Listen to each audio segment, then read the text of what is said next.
that we can enjoy the freedoms, so we can enjoy camaraderie, so that we can continue to struggle in their names. And so we pour libation in order to do that. So can everybody stand up?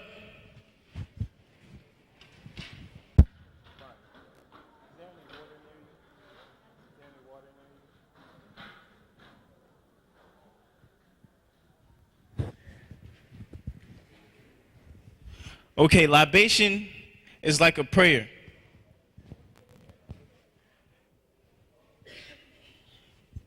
And so what we do is we use a plant to symbolize the earth from which we all have come and to which we must all return. And we pour water into the plant. The water is a symbol of purity. It's the purest substance on earth, and it sustains life. Thank you. Can you get him another water?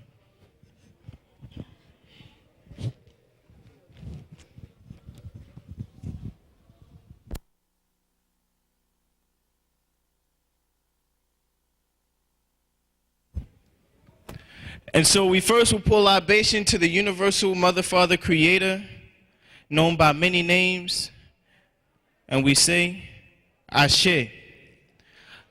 Ashe is a Yoruba word which means, so let it be. In many other languages, it is said as Amin or Amen. We next pour libation to all our people's ancestors who sit at the feet of the universal Mother, Father, Creator, and we all say, Ashe. We now pour libation to all our ancestors who had the privilege of dying on African soil, and we all say, Ashe.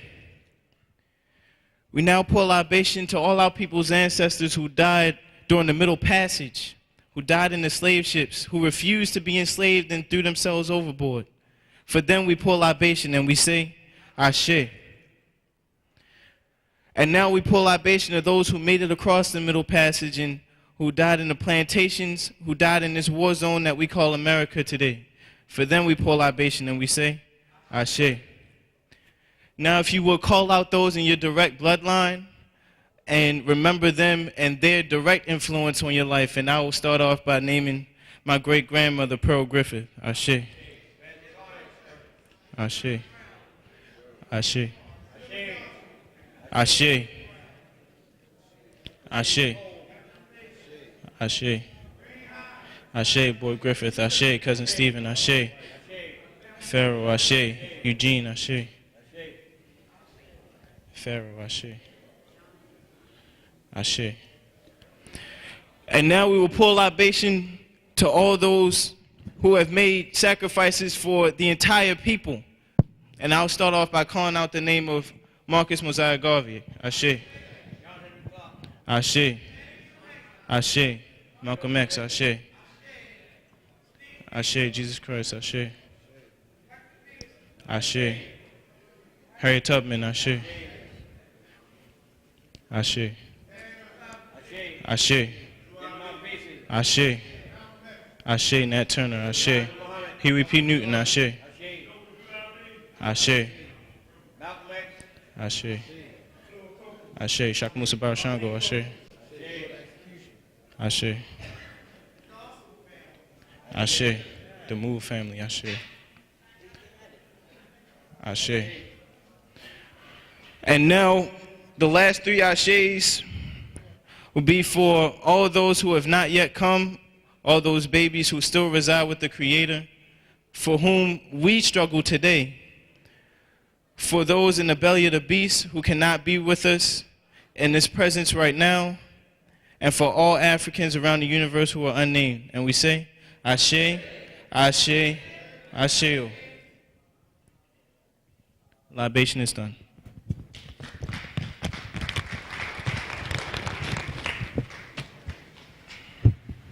Oh, I'm sorry, keep standing. I should have said that initially.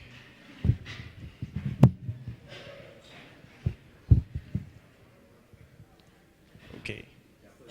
Okay. There we go. Now we'll recite the African Pledge. African Pledge was derived by Sir Marcus Garvey. It's a pledge that we should all memorize. And if you could raise your right fist in the air, it's a symbol of your loyalty to the struggle. And repeat after me. I pledge allegiance to my people,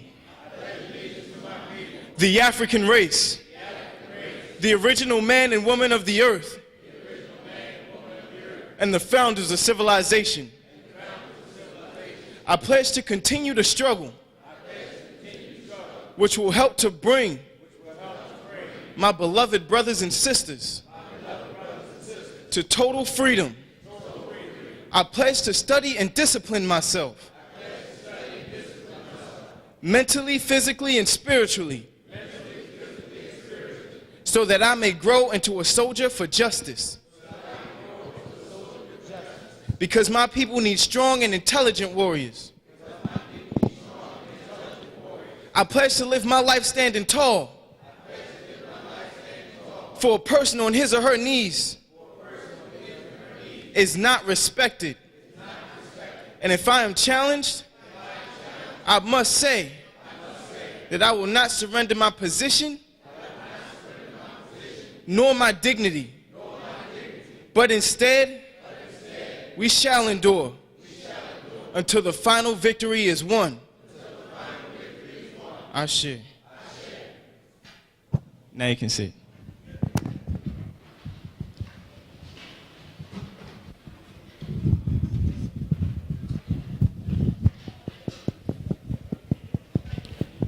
How's everybody doing tonight?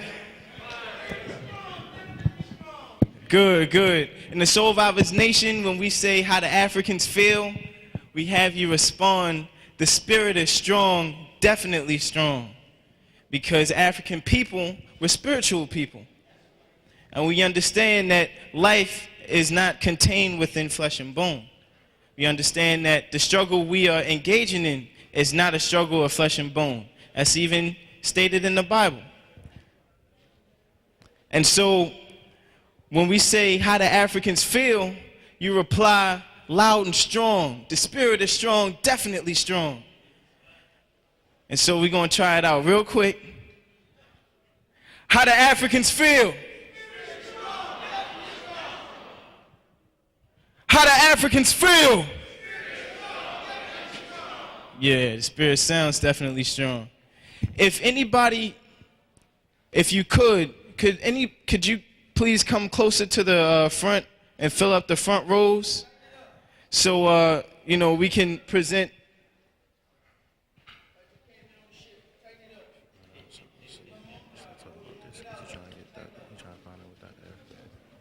Okay. We all African people. We don't gotta be scared of each other. It's okay. Yeah, we was tight on the ship, right? 1 foot by 6 feet.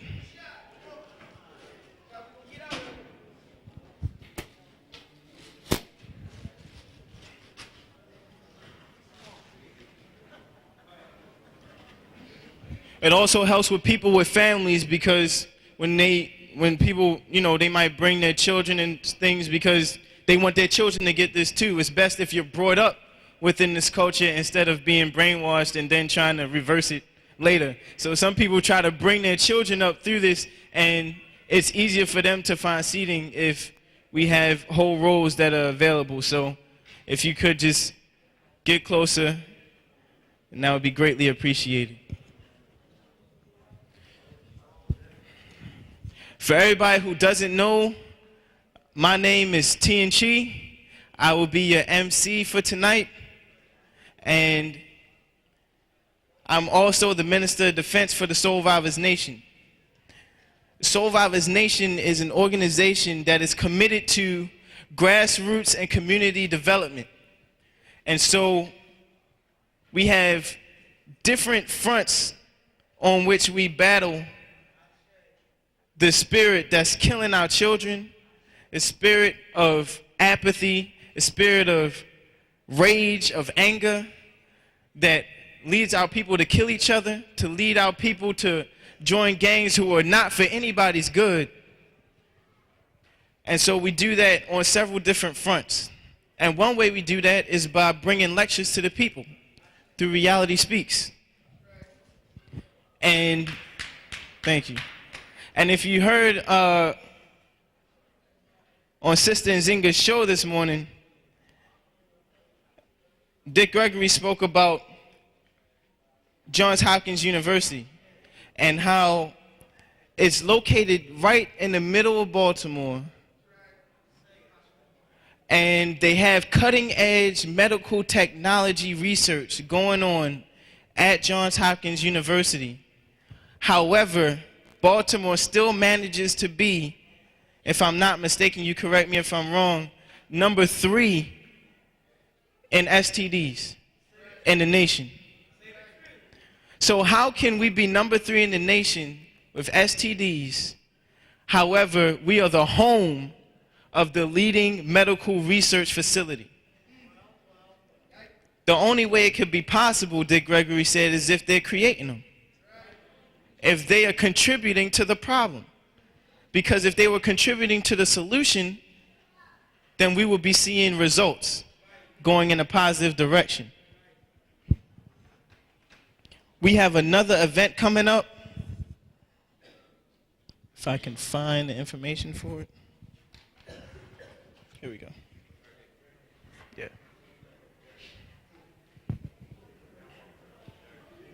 Okay.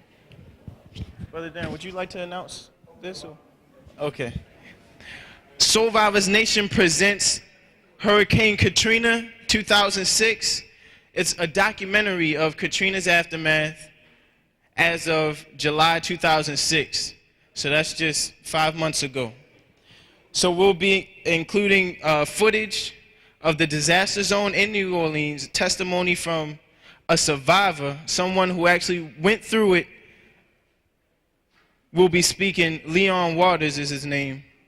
It's going to be hard-hitting Darren Muhammad speaking on the terror. Now, if anybody's ever heard Darren Muhammad speak, this man comes with his research done, comes with his homework done. The numbers are already pre-calculated. Everything is already in its right space. He's like, he comes up here and he's like, okay, there are 20% of the Africans who were involved in here were called for emergency evacuation beforehand. I mean, the man has his research done, and we need scholars like that, and we have to support our scholars who come to us with that information, because a lot of us just don't have the time or are too busy otherwise to do the research ourselves.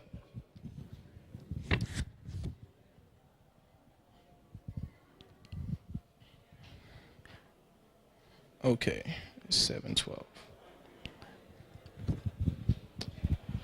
Dr. Africa is on his way to the stage, and so it'll be a few more minutes. If anybody wants to discuss about any things that we heard on the radio, it's going to be about 2 minutes. About anything that was on the radio this morning, or anything that they may have seen on the flyer for this event, or maybe for the next event about Katrina, you're more than welcome to engage in some dialogue here, because we're not just here to listen to one man speak to us. Solutions are gathered when we speak to each other, when we dialogue.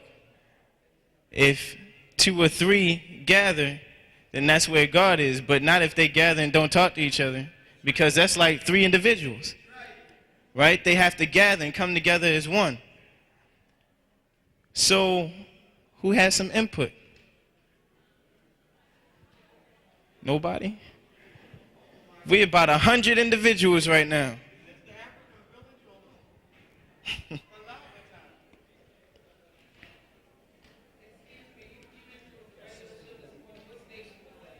WEAA 88.9, Morgan State University's radio station. You can tell them. This is Sister Nzinga. She is the host of the Just You and Me Two-Way Talk radio station. Give thanks. Actually, I am a co-host. My mentor and teacher is Dr. Gossie Harold Hudson. He's sitting in the back with his books. This man is a brilliant historian. That's right. And I'm honored and privileged and considered God sent that I was put in the space with Dr. Hudson for him teaching me what I know. What happened this morning was the Baba D.Gregory was on our program for an hour. And that doesn't happen in Radio Land too much, where you have a personality or person such as Baba D.Gregory dialoguing with our community. Not only dialoguing, but we came up with some viable solutions. And everyone in this room can take part in the solution. And if you don't mind, can I tell you how? After you brush your teeth tonight, look in the mirror and say, have I done everything I could do? The brother just said there are different arenas for this struggle that we're in. All you have to do is choose one. And there's room for you there, be it the school, medicine, whatever. I was watching a documentary yesterday, and I'm going to be really quick, with Muhammad Ali. And he talked about the black ice cream being on the bottom, you know, black ball being negative. Everything associated with black is negative, basically. But the solution lies in each of us to change our own mind, and when we change our own mind, we change the world. So that's just the one solution that all of us can participate in a deep way. Baba?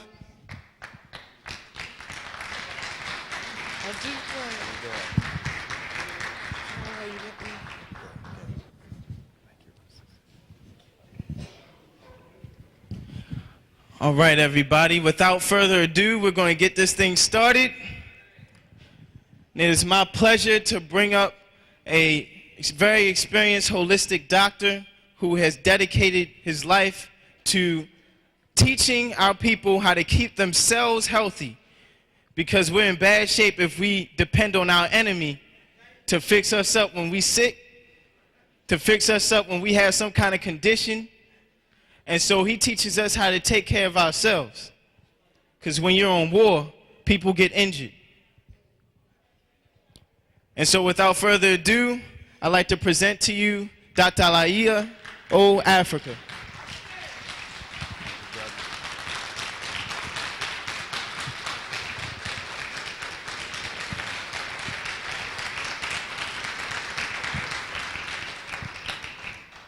Good evening, my brothers and sisters. It's a pleasure to be here, and of course all of us who attempted to get here today, some of us didn't make it because some other obstacles took us off this path. So I guess we're some of the lucky ones that got here. None of you were chased here by the Klan, I don't think. So we're here to discuss health and also discuss the mental part of it and the spiritual part of it, not just health generally like you usually hear it spoken about. We're really not concerned about what the health of the Japanese are and the Mexicans are and all those other people are. We're concerned about our health. We have a problem in our village. Our problem starts, of course, with the highest mental illness rate of any race in America. We are just plain crazy. It's not that Leroy's lazy and laying around and don't want to get a job, and Leroy's depressed. So we have to label things correctly so we can get out of this problem in the correct manner. Information means nothing if it's not in the power of a righteous person. You can give a fool information too, but that's not going to go anywhere. So we got to have our brain in the right shape to receive the information and understand that it's no accident that we are the sickest people in America, that we have the highest diabetes rate of any race in America. And when you throw that whole thing about slavery out of the equation, then you don't know what's going on. This was set up by our diet that was introduced to us during colonialism and slavery. That's why we were put on this high-fat and high-starch diet from the beginning. Slavery was not driven by steak. It was driven by fats, processed fat. We didn't call it fat back and fat bacon. And we put the fat in greens because we were taught to eat this fat because fat produced the most labor out of us. So we're still on a high fat diet today and a high processed starch diet today, which according to the slave journals is the most devastating diet to be on. It causes bone deformities, women with knock knees, birthing problems. And we have to be mindful that that connection to slavery is still with us because we're still eating the same way. We're still eating the same way, and we're still getting the same diseases that we got during that period of time. Be mindful that food is sold to us by military people. We were brought here by military people. And we have to understand that we're being attacked by military people. The people that control the board of Ralston Purina and Monsanto and Toyota are retired generals. And they don't stop being generals because they're out of the military. Despite what you may think, Colin Powell is still in the military. He's still following orders. So we are being approached that way with military logic, which is based on misdirection and deception. Misdirection and deception. That's how everything is sold to us. McDonald's sells us food based on emotions, not on nutrition. That's why you don't know anything about calcium, magnesium, and vitamins and minerals. That's the business that McDonald's in. You should have an understanding of nutrition since that's McDonald's business. But McDonald's sells things based on emotions. It's a misdirection and deception. And that's how we approach each other militarily. That's how we manage our relationships militarily. Somebody is the slave and somebody is the master. Some of us are proud about that.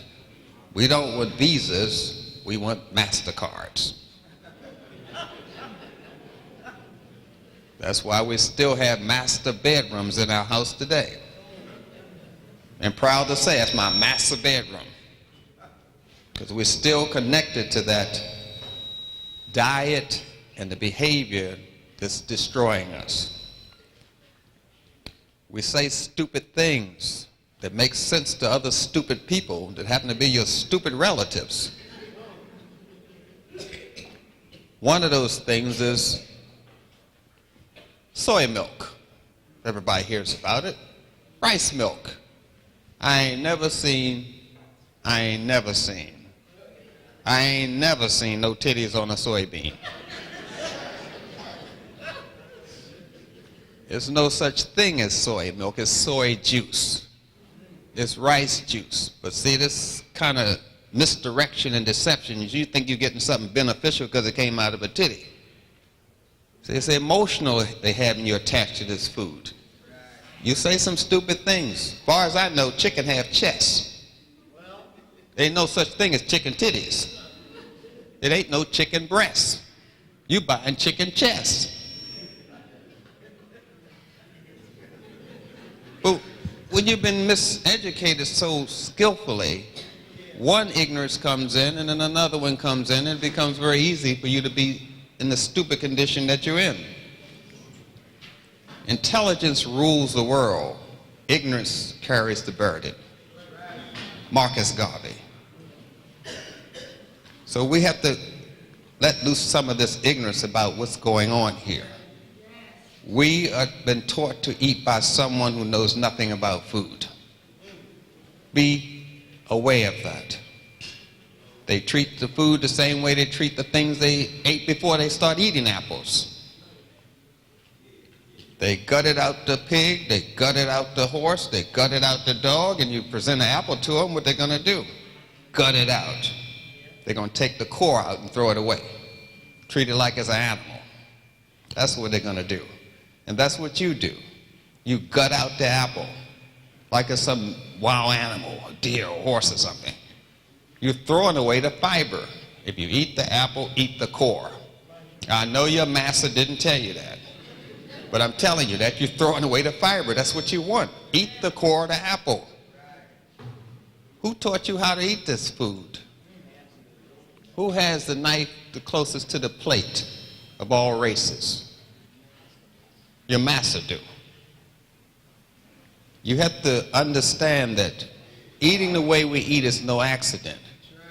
If you want to manipulate the consciousness of a people, the best food to put them on is carbohydrates. Carbohydrates cause mood swings, irritability. You call one of those carbohydrates sugar. But if you want to manipulate people, the food that's more responsible for your mood and state of consciousness is carbohydrates. Put them on starch. Put a husband and wife on starch, sugar, ice cream, all kind of carbohydrates. They're going to irritate each other. And a relationship is going to fall apart, and they're going to walk away from each other saying, honey, you sure treat me bad. Sweetie, what happened to us? Sugar happened to you. That's right, honey. That's what happened to me. Walk away addicted as you were when you got in it. This sugar, without it, there would be no junk foods. Read the label. Sugars in Pringles, sugars in mustard, sugars in mayonnaise, sugars in ketchup, sugar sprayed on French fries, sugars in tobacco, sugars. Without sugar, there would be no junk foods. So we got to be aware that we're being attacked through our stomachs. Something should tell you, must be something wrong with this food because my teeth are rotting out. Most of y'all are teethers, don't have any. By the time you get 13 or so, you done lost most of your teethers. So if the food is that much devastating to you already, what's it doing to you when it later in life occurs? Some kind of way, we have lost our way. We have lost our ability to find out what is good for us and what is bad for us. We know that food is attached to culture. We know that you cannot be healthy and cultureless. You cannot be free and cultureless. We know the Asians come over here, the Chinese come. We know they open up a produce market and send for their food. They don't care if all the food on the plate's organic. If they Chinese can't see China on the plate, they don't eat. You know they open up a produce. You know they send for their own food. You call it Chinese food. You call it Italian food. You call it after the culture. Food is attached to culture. It's not that you off your diet and you're sick. It's you off your culture. Your culture attaches you to food. Your culture makes you aware of where you belong in life and how far you got to go and where you came from. It helps you navigate through your problems in life. If you don't understand how to solve your economic problems, you read your history. Your history is your source of information. Some ancestors figured this thing out a long time ago. History should help you define yourself and give you a solution to your problems. It's not about dates and all of that stuff. That's European history. You got to have this history around you. You bring some young boys in and try to play some basketball or some football, you got to bring some historians around. Somebody know the game, the history. You call them a coach. That's the historian. That's the information they need to navigate through this game. You understand what I'm saying here? You cannot walk in a European classroom. History, chemistry, biology, the first thing you got to read is history. Newton's law. You got to read the history first. They got to anchor you in this thing, and they got to connect you to history, because history is culture, food is culture, dancing is culture, music is culture, dressing is culture. And when you sit down to eat with Chinese, Japanese, Koreans, you don't have nothing on the plate that resembles you or look like you. Maybe it looks like your mind, white rice, white grits, but it don't look like you. I don't know what to say. I'm the one who goes around to the schools in England, Barbados, St. Vincent, St. Croix. I'm the one who sees your children. I'm the one who sees this problem, the sex problems they're having in schools, the masturbation problems they're having in school. And some of y'all look kind of handy out there now. We're losing this thing. You give the child some sugar in the morning, that makes them hyper. They send them to school, they put them on Ritalin. The sugar is driving the whole special education industry. Don't you get it? Because we're emotionally attached to this food. It's white. It has to be right. White rice, white flour, white grits, white sugar, white salt. If OJ was here, I would say something else. We're attached to this white. We have to go back to eating colored food because we colored people. Got it?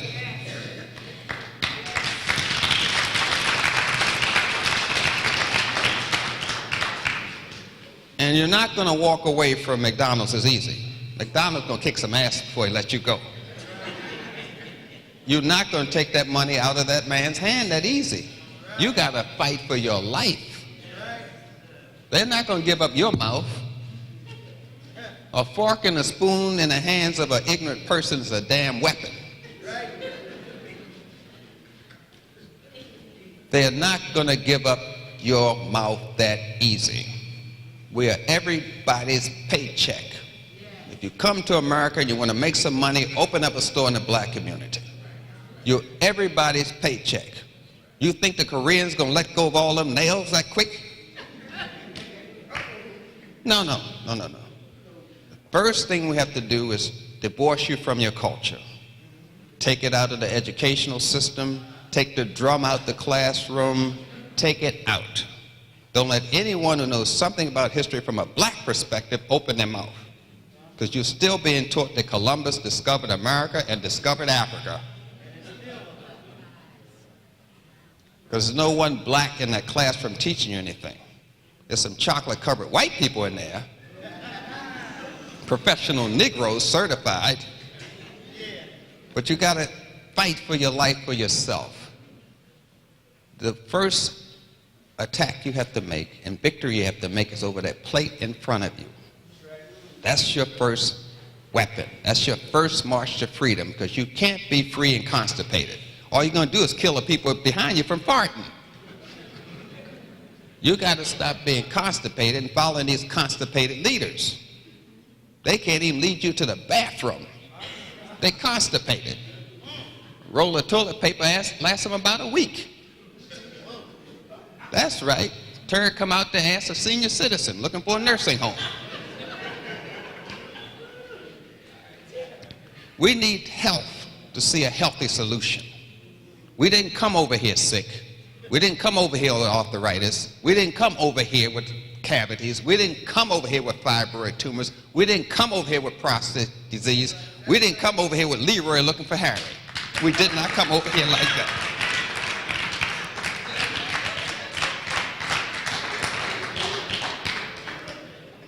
Somebody introduced you to this. This is their food. History will prove me correctly. They brought us to the Caribbean to make white sugar for them.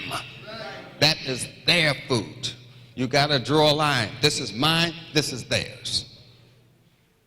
But some of us are too afraid to do that. We figure we'll lose our pension. And it ain't no pension anyway. We're afraid to be free.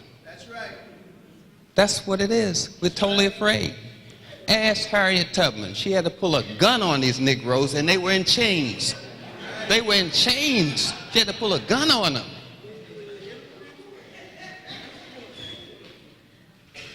So I don't expect any of you out here to give up sugar or salt or milk. I don't expect it at all. I have no hope for you whatsoever. I'm telling you. None. You gone. You totally gone. What keeps me focused is to always remember that black people are still buying perfume, scented toilet paper, and their ass can't smell it. That keeps me focused. You can't get no more stupid than that. We have to be about presenting an example for the children so they can define a solution to this problem, because our brain's gone, totally gone. We have to give them the conditions so they can solve this problem. because this is no problem to them. Revolutions are led by young people.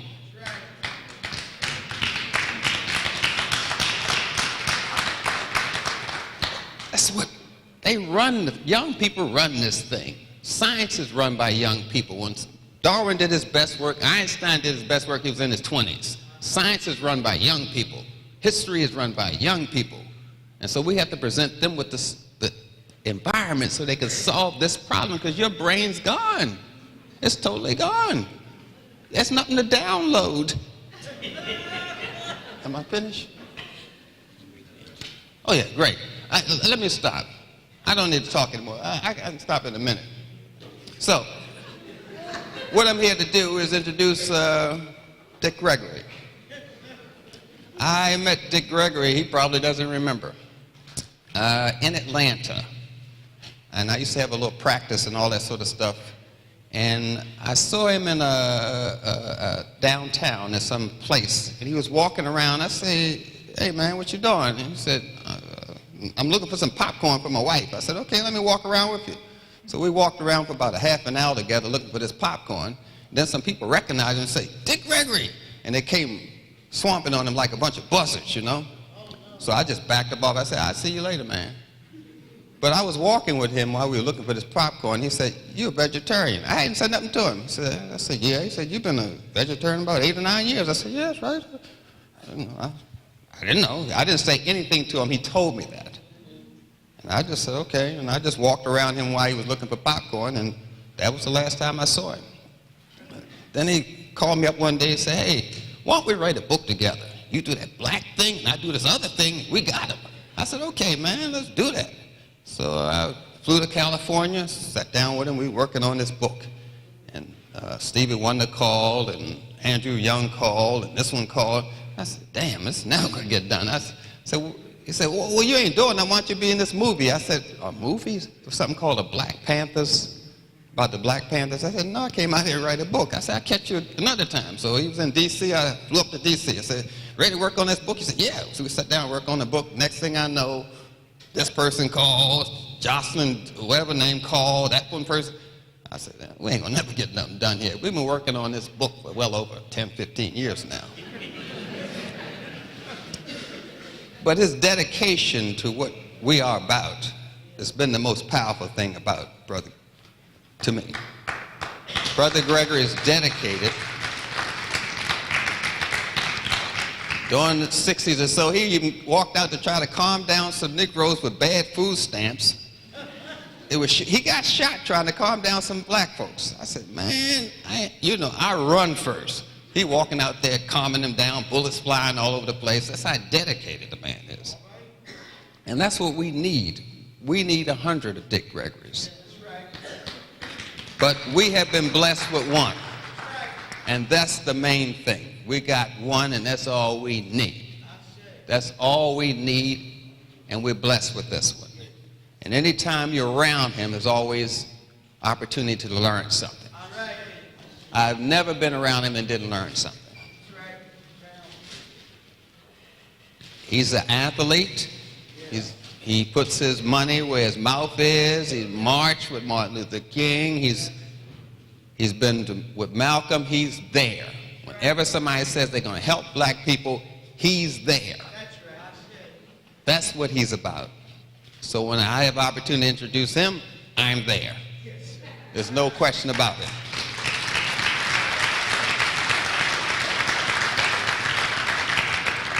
So I don't want you to give him no flowers before he dies or anything, because he's a vegetarian, he's going to eat them. I just want you to open up your heart and love him the way I do. So without further accord, as they say, Brother D.Gregory.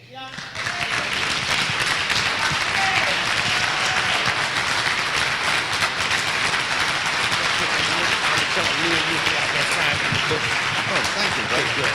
Fine. Thank you.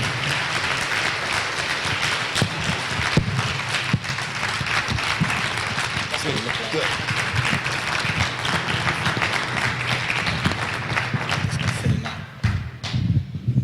It won't. That's what I'm saying. If it,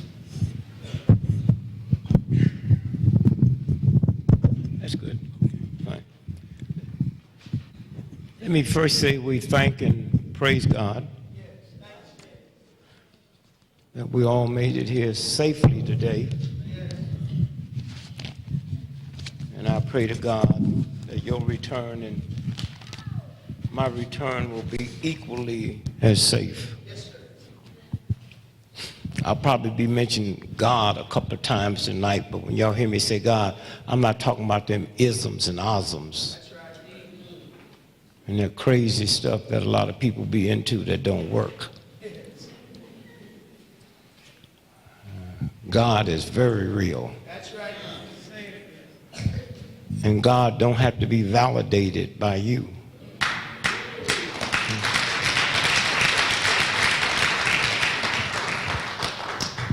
I called a friend of mine that just bought him a $7 million house. And I said, Jeff, how you doing, baby? He said, I woke up this morning. I said, nigga, people going to electric chair woke up this morning. You can't find a better reason for waking up than you woke up. And you should stay asleep.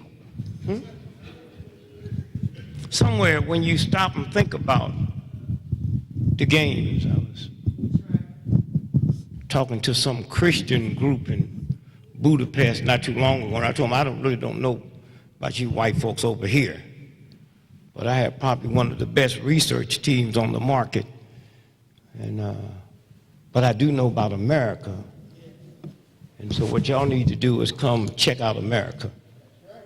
And I can tell you one thing about America. No, I'm fine. I didn't mean to fix it right. Thank you. I was just seeing if you was paying attention.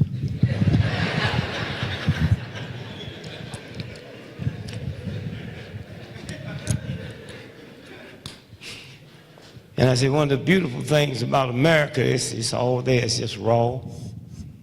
And I just want to say to you Christians over here on the other side of the water, because I have never studied you or researched it, but if you come over to America and check out the penitentiary and the penal system, there are no atheists on death row. So you Christians and Muslims and whatever, you live with that. What is it about someone that don't believe in God that don't kill? Huh? I mean, when I was a little boy growing up, and they talking about World War II, they said there are no atheists in the foxholes. Any of y'all ever heard that statement? Because they would go to jail and be killed before they kill somebody. That's right. So maybe most of the Christians in this country need to study atheists. Not that you won't believe in God, but at least, you know. So somewhere, when you stop and think about money is not power, education is not power, information is power. And this is the beautiful thing about what's happening here tonight. It's about information. Brother Africa had one of the foremost of minds when it comes to herbs and kindness on the planet. And so we need to say first, let me say thanks to those who's responsible for this evening. My job's very easy.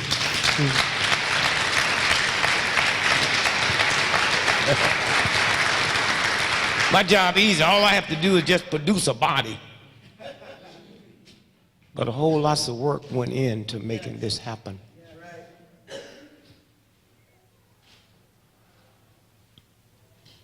Second, let me say to the folks that do the invisible part, the part that we don't see. The mic didn't just jump up. That's right. The room just didn't open itself. The heat didn't just show up. And unbeknown to most of us who it is, when we leave here, somebody will clean up in here after we're gone. So for all those folks that do the physical part, we say thank you. God bless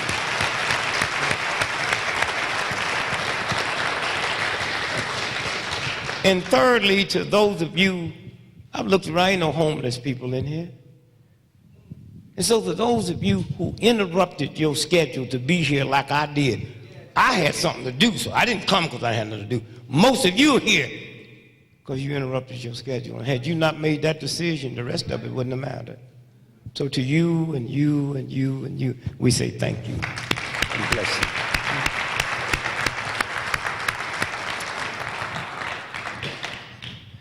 And this thing is moving fast now.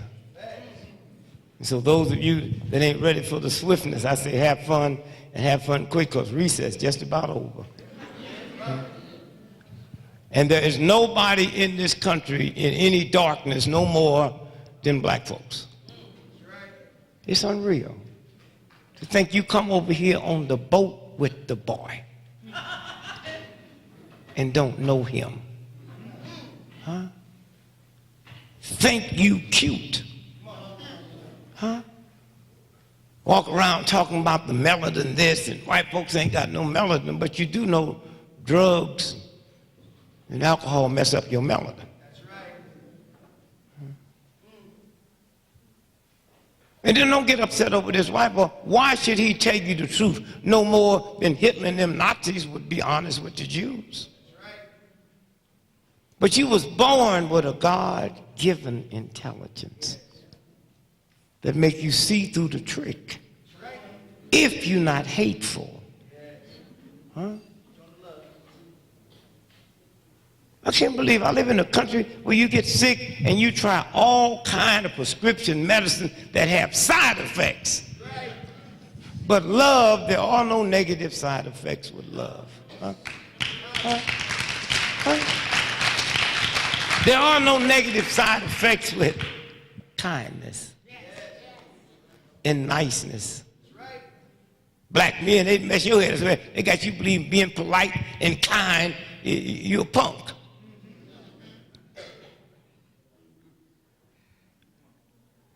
Somewhere.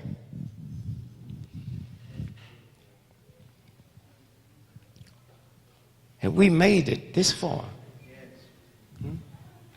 I really didn't start worrying about black folks till Clinton. If there could be anybody on the planet more evil than the devil, it's Clinton. That's right. But you got niggas think he's some kind of God. All the drugs that come in the country comes through Mena, Arkansas, and he controls it. That's right. Huh? He put 1.5 million black men in jail under his watch. Huh?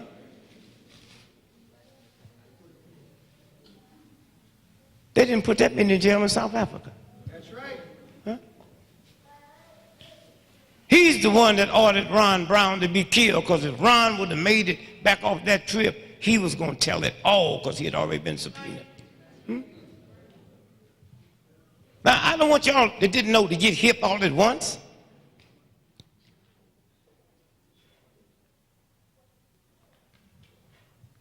And our big problem with our children is they was raised by ignorance, us. Huh?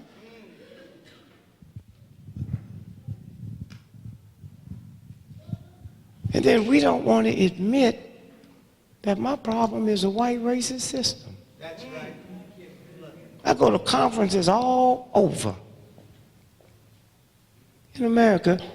Black folks, and racism ain't even on the program. That's right. Huh? Well, I'll be honest with you, I blame everything on white folks when I wake up in the morning.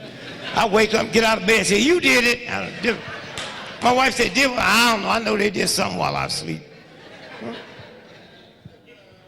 If I woke up this morning with a hemorrhoid, I say, white folk did it.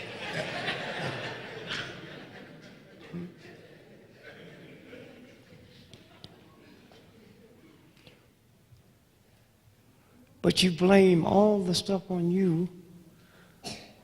If our young folks would just learn good English. You got a white boy, governor of California, can't even pronounce the state. Huh? And you think your problem is English? If you look at white folks' stats,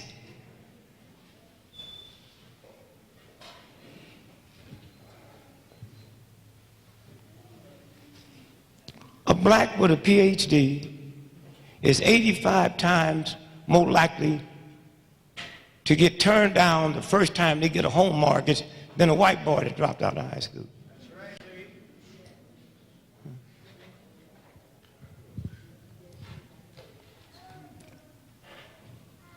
But there's a God that keeps giving you messages. You know, there's a lot of people in here taping, so if y'all got babies that want to talk, that's cool, they should, but take them outside.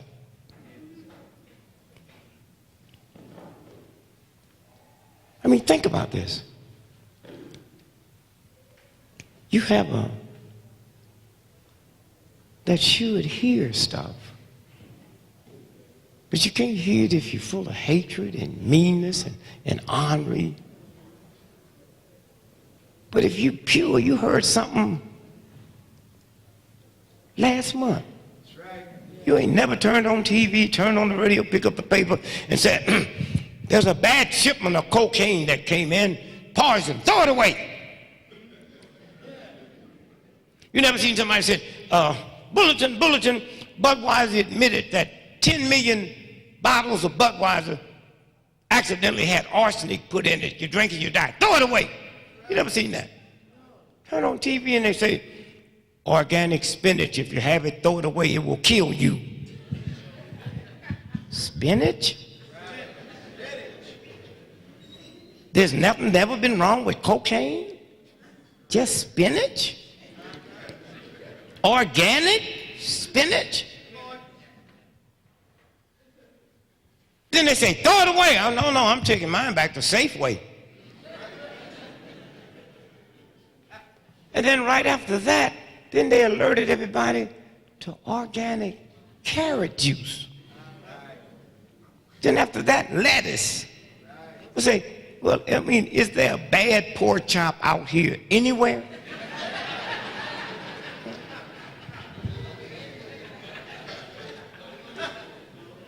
You see, one day we got to forget about white supremacy. It's the only thing you got to worry about. Racism, sexism, prejudice. No, it's white supremacy. And most white folk don't even understand that.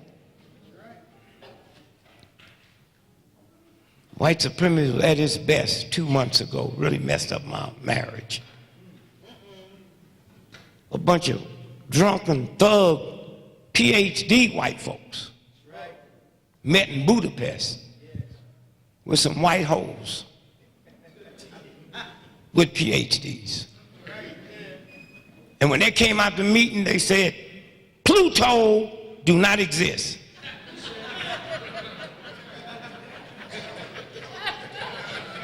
And nobody checked it out. I didn't see niggas outside looking up in the sky and said, what? Not one news media, radio, TV said, what do you base it on? We're not saying you're not true, but what do you base it on? You don't have to base it on nothing with white supremacy. Pluto was here for white folk, black folks, Indian, Chinese, anybody. And just one swoop, Pluto don't exist. And I called my wife, I've been married 47 years, I called my wife, I said, baby, you're so nice and kind, I hate to have to break this to you, but I'm filing for a divorce tomorrow. She said, why? I said, well, I just found out Pluto don't exist, and you know, I married you because you had Pluto rising.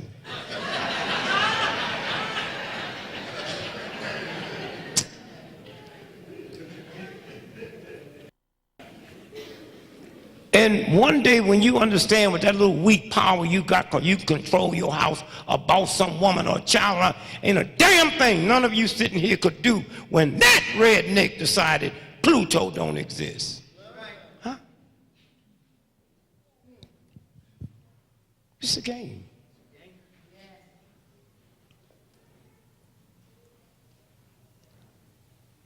And all you got to do is just listen, be still, be quiet. They got all this new technical, scientific stuff. Well, it's cool if you understand it. If you don't understand it, you should. That's why you should not be alone. You should have little clubs and stuff you join where somebody know. You don't have to know it. This sister over here cook good sweet potato pie. This sister over here cook good greens. You don't have to know when you got a group. So somewhere, say, well, look here, I don't, you know how many niggas don't know what stem cell is? And they talk about it every day. You don't have to know that, ain't nothing but a trick. But at least you should have the type of setting where somebody in the group can explain to you what stem cell is. So when your children come and say, Mommy, Dad, what's stem cell?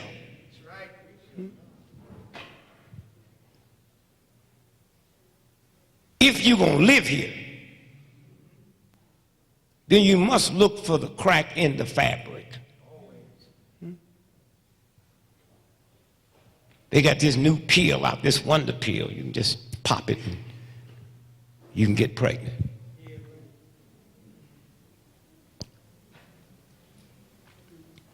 I hate to talk about pregnancy because white folks that mess up y'all's mind.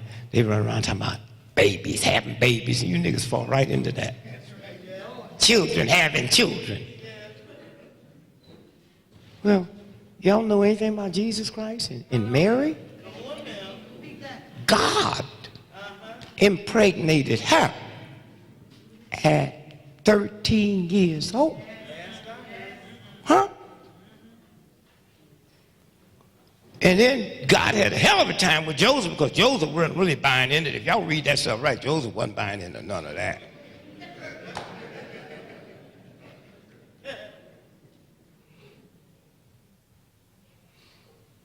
$13 old. They had to send some wise men to talk to Joseph to explain that to him. I wonder what would have happened had he not listened. But they brought, you know, the wise men, they brought all kind of riches. You know, the camels was full. You'd be surprised how quick you can convince a nigga when you bring gifts.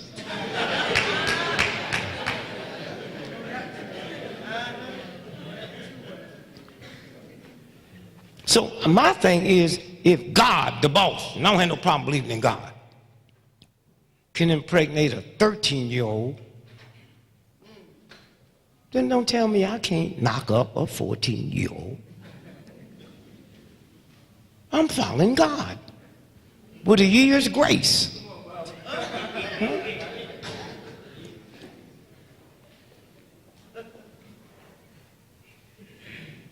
So now they got all these pills you can pop. My mama's sister, 94 years old, popped them pills. Went over to Europe on a vacation, got with them white folks, and they tell me, girl, let me tell you, you never had no children? No, never been married. Take these pills. And they work.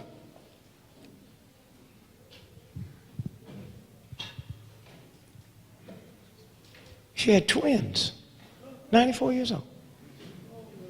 Live in Kenlock, Missouri. Press came in from all over the world to report it. First they had to give it a test because they didn't believe it. Healthy twins. So I said to my wife, I said, well, at least since she is kinfolks, I might as well go there and check them out just in case the press asks me about it. So I go. There's like 30 people sitting around the house waiting to see the twins. So I go, hey, Nellie, how you feel, baby? Say, I'm all right. Say, I just come by to see the babies. Oh, well, sit down. So I sit down. So I asked the other folks, how long y'all been sitting? They say, 3 hours. I said, what y'all here for? I said, we're waiting to see the twins. So she came back out, and I said, these people been sitting here 3 hours to see the twins. How come we got to wait so long? She said, well, I'm waiting on them to cry so I can remember where I put them.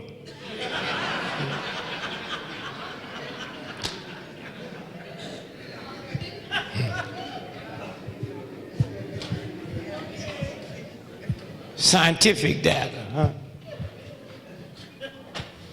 And you know, the same thing, when the planet one, we got the same mind you had then. It's just they got better ways of programming it.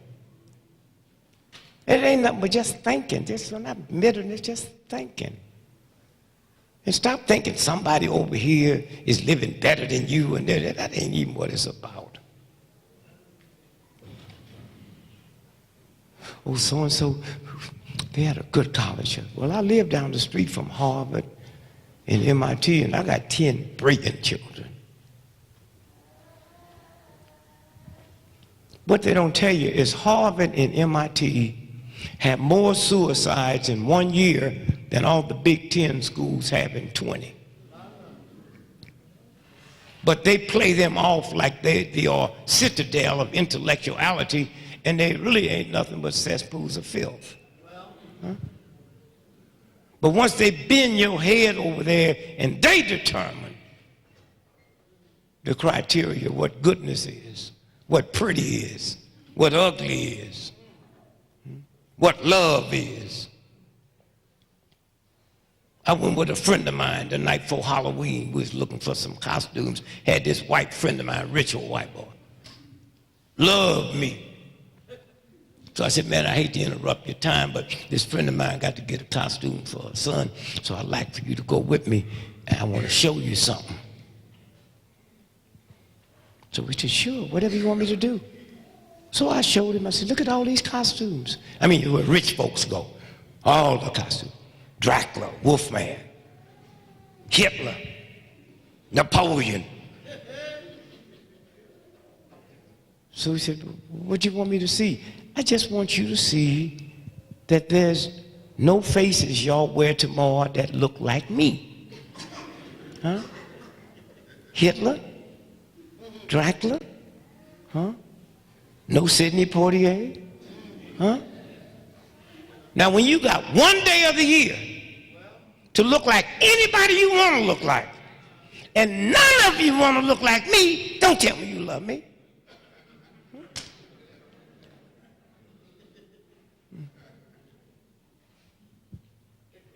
Somewhere. So it's just be happy for who you are. If you ain't, that's your fault or your mama's fault because they didn't pump a bunch of ignorance into you, but you stuck with it. Huh?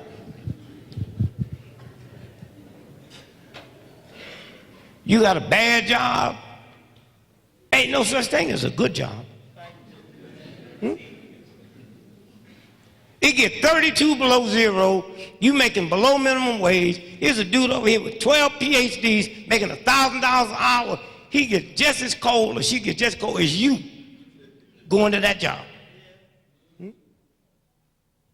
The people that run the world don't work. Queen Elizabeth ain't never had that. You got more intelligence in your baby finger than Prince Charles got in his whole body. The boy never worked. You know why? Because his mother never taught him you got to get a job. Huh? My mama's told me that. I looked at her like she was a fool. Then she looked back like she's going to hurt me, and I went out there and got me a job.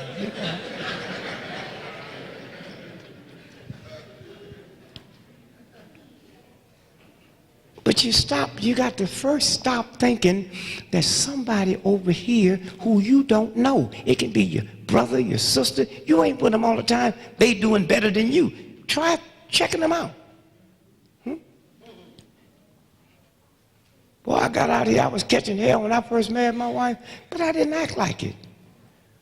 My brothers and them they said, well, we're catching hell. I didn't tell them I was because it ain't their business. The problem I had with my wife, I tried to explain to her that fear and God do not occupy the same space. She was scared of debt. When we gonna pay Sears and Roebuck? You act like we got some money. We don't have no money, baby. And when I get money, Sears and Roebuck is not my first priority. They knew I wasn't gonna pay for that stuff when I got it.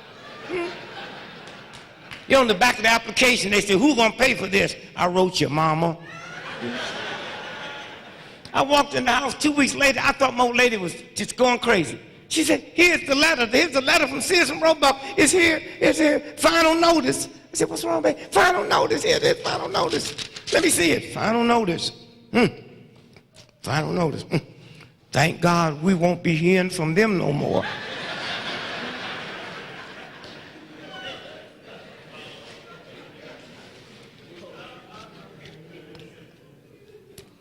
My old stupid brother called me.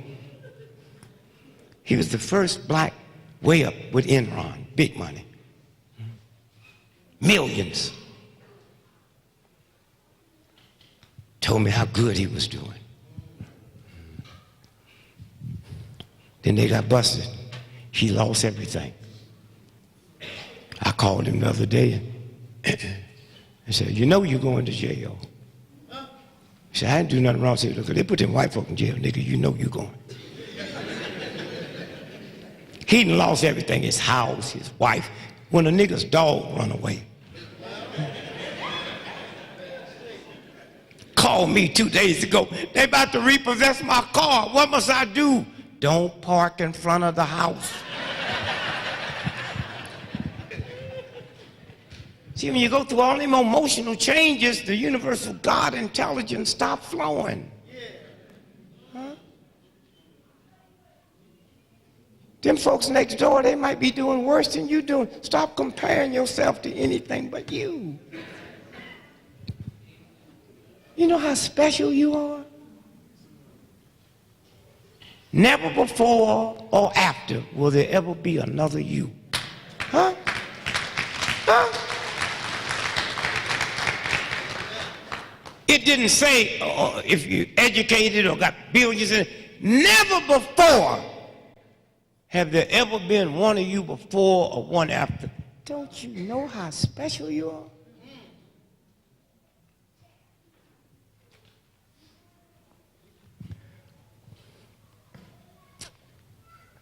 So stop trying to compare yourself. Old cousin in St. Louis, here, a deacon, really want to be a preacher, really want to be the big. He a deacon. The preacher have a parakeet. So he went and bought him a parakeet. That nigga ain't never bought something or animal that he didn't eat. I go by the house and he look all bad. And I said, what's wrong, man? You finally got a parakeet? Said, yeah, but something wrong with my parakeet. I said, what do you mean? Here, let me bring him in here. And all this parakeet said, sex, sex, sex. So I said, what's wrong with that? The parakeet keeping it real. He said, but the preacher's parakeet says, prayer, let us pray. So I talked to the preacher and asked him this Saturday, could I bring my parakeet over there and let him hang out with his parakeet, and maybe my parakeet will get some culture. So Saturday he go by, ring the preacher's doorbell. Preacher come to the door with the parakeet. My cousin's parakeet say, sex, sex. And the preacher's parakeet said, turn out the lights. My prayers have been answered. Huh?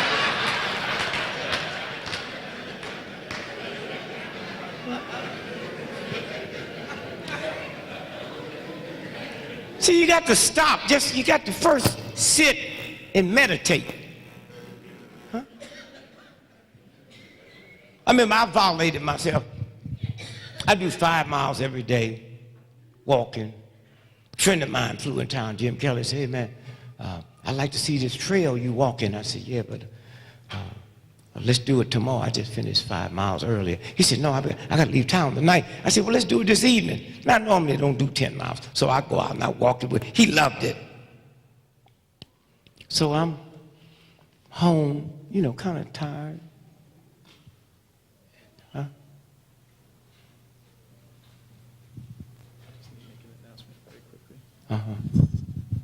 Thank you. Hi, everybody. I'm sorry to disturb you. However, we have a very serious traffic problem in the parking lot. I'm going to name some cars, and these people, you need to move your cars. One silver Mercury, license plate number MVA215. One red Nissan van, license plate number 770M46. One silver Jeep, plate number 351M443. And one silver Lincoln, plate number 683M896. And this last one I'm going to name, your lights are on in your car. It's a white Lexus, plate number 8AH V14. Thank you. Thank you, brother. Appreciate that. And so, when you just meditate and just think and move it to another level, so like I said, I went out and walked those 5 miles that evening. I'm tired, and I'm kind of laying down and never relax with the TV or the radio on. Because you ever get tired, you're laying down, and you're in that little, like, there's some kind of state, you're not sleeping, you're not up, you're just in between. And the radio, the TV's on, they say, bulletin, bulletin, civil rights icon, admit baby out of wedlock. I jump up, call my wife and say, Lil, don't have nothing to say to the press, I'm coming home, I can explain it. She said, oh, go on back to sleep, they're talking about Jesse.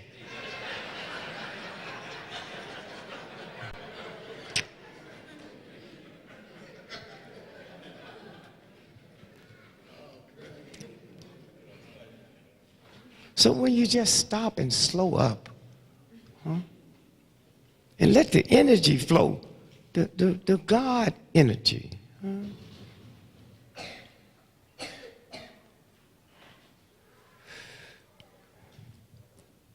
This brother is driving around 10 minutes to 12 in rural Mississippi doing 120 miles an hour. And this white sheriff, I don't know what kind of car he had, caught him, pulled him over. But my cousin, he cool, he don't panic over nothing.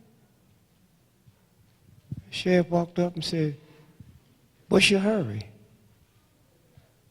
He said, what's your hurry? You caught me.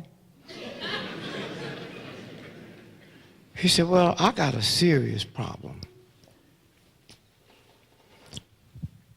Today is my birthday, tonight at midnight, in about 10 minutes.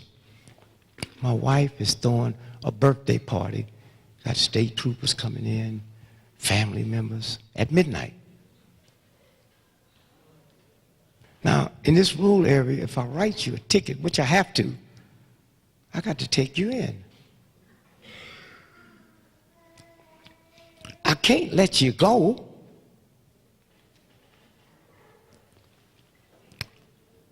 But I've been a state trooper for 37 years.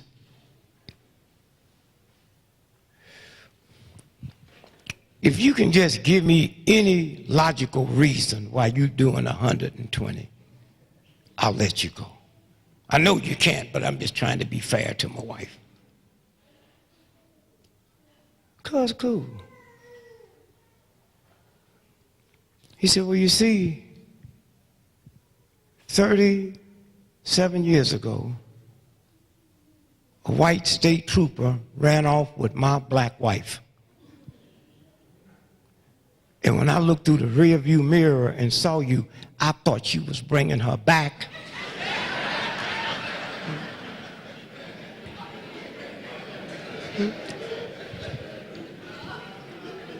You don't have to be nasty, you don't have to be evil. Huh? Just let it flow.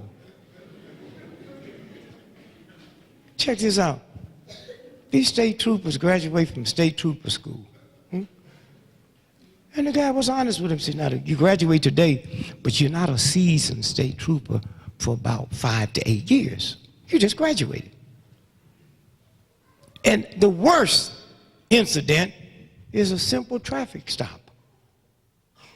You don't know if the guy can kill somebody or she can kill somebody. They're on the way to commit suicide or do anything. So be very cautious, nice, polite. But in case you all get out there this first week and run across a serious situation, just contain them and call the supervisor. He pulled a brother over. He asked him the usual thing. All right, you know the routine. Registration. And the brother cool. He got melanin. He know how smart he is. He said, well, I just want you to know when you look into the glove compartment, when I open it up, there's a fully loaded 45 automatic pistol. So I just don't want you to panic. And in the trunk of the car, there's 2 dead white men. So my man, he remembered. He got on the phone and called in. Murph, serious. There's a black man here, got a loaded pistol in the glove compartment and 2 dead folks in the trunk. What must I do? Say, just contain him. Don't mess with him. Just pull out your gun. Don't even let him get out the car. Make him put his hands on the steering wheel and sit there till we get there. And he did. About 8, 9 SWAT cars showed up. Snatched him out the car, handcuffed him, put the leg shackles around him.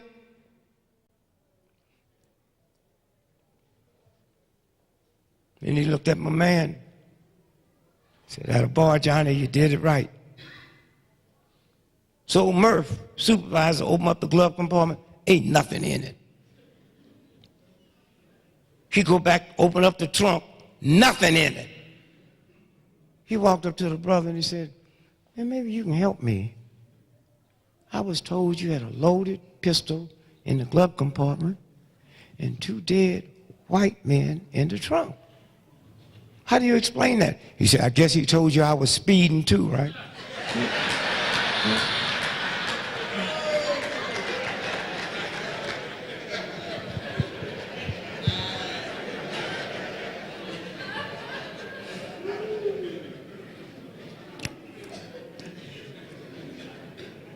So when you think about how nice it is, why are you going to panic? The same intelligence that put the whole universe together is responsible for you.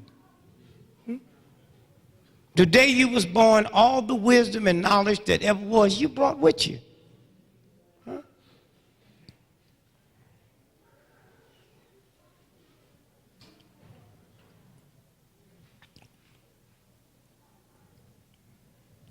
This civil rights movement is the greatest movement that ever happened in the history of the planet, including Jesus Christ. See, remember, Jesus, they killed him. They didn't mess with the disciples. This movement, they killed everything moving. Anybody that looked like they was going to be a friend of us, they wiped them out. Huh? Medgar Evers, huh? The 2 Kennedy boys, huh? They never stopped. Not to mention the ones they framed and put in jail and the ones they pretended was crazy and got them committed to mental hospitals. Huh? And yet we keep moving. Yeah? We keep moving. Huh? Somewhere. When you think about who you are, when you leave all that other mess alone.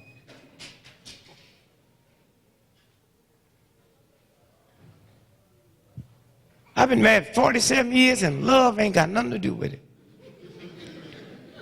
I got my old lady pregnant and married her, and she told me, nigga, if you ever leave me, I'll hurt you. Hurt will keep a brother home for a long time. And when you start making big money, there's another word that'll keep you home called half. And because of this civil rights movement, I don't misunderstand, don't think everybody in the movement know what I'm fixing to tell you, but it was the movement that opened it. It ain't about love. I love you, baby. If I can't have you, ain't nobody gonna have you. It's about, can you be lovable? And then once you become lovable, I'm safe with you, and you safe with me. And black folks need to learn that quick, because the white racist system have made you so mean and bitter and ornery, and you ain't gonna do nothing to them, but you're gonna come home and take it out on me, the wife, the children, the whole, you know? And it really ain't your fault. Most of y'all got your attitudes passed down from your mom and dad, and they got it from that, they got it from that.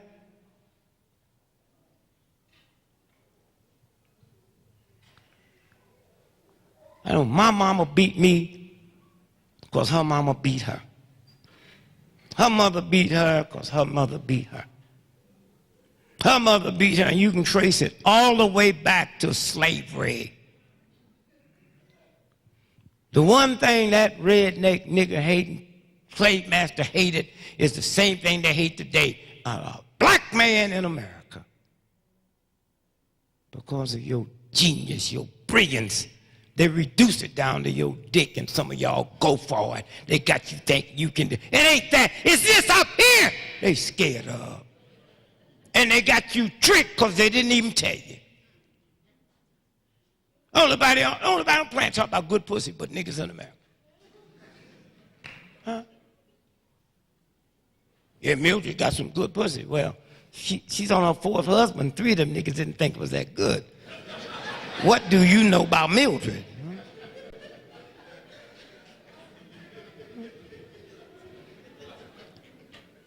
This here. I was telling a friend of mine today, Chrysler was bankrupt. Remember when they had to borrow $1 billion from the government? And that 300, they never had a car. A brother invented that. Huh? 2 of the most powerful magazines on this planet, Time and Newsweek, both of them run by black men. Huh? But they got you reduced to some crime in the street, niggas misbehaving, and you want to grab that. Chenault have always ran American Express, a brother. Avis Rent-A-Car, run by a brother.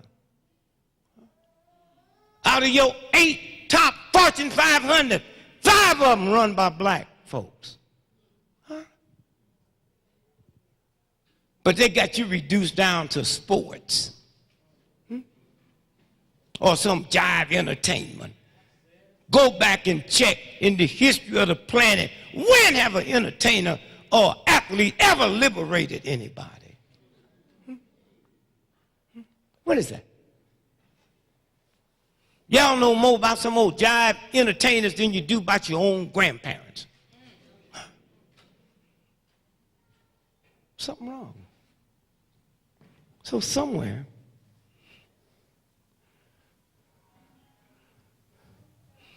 that slave master,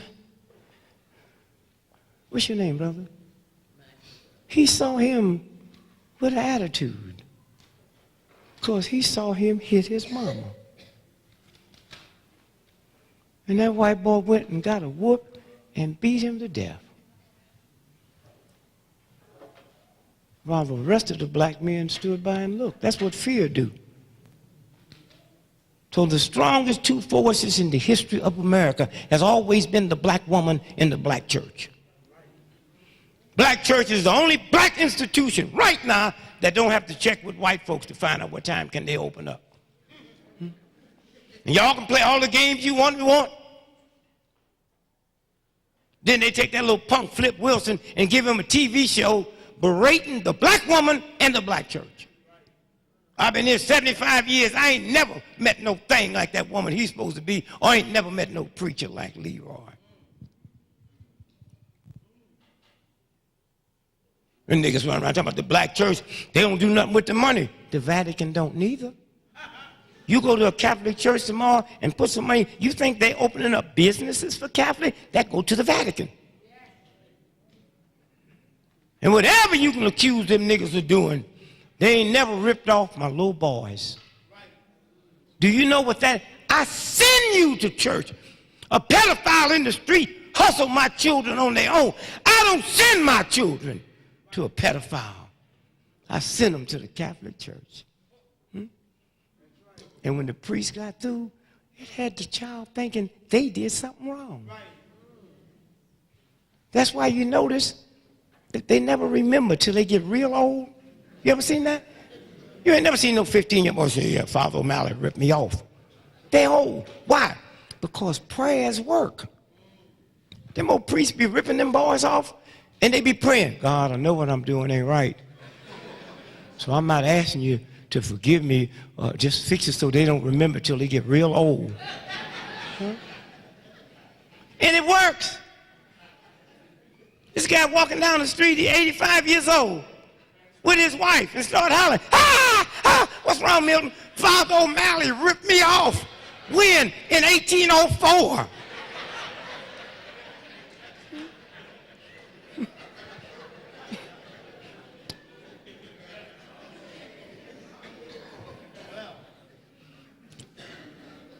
Somewhere.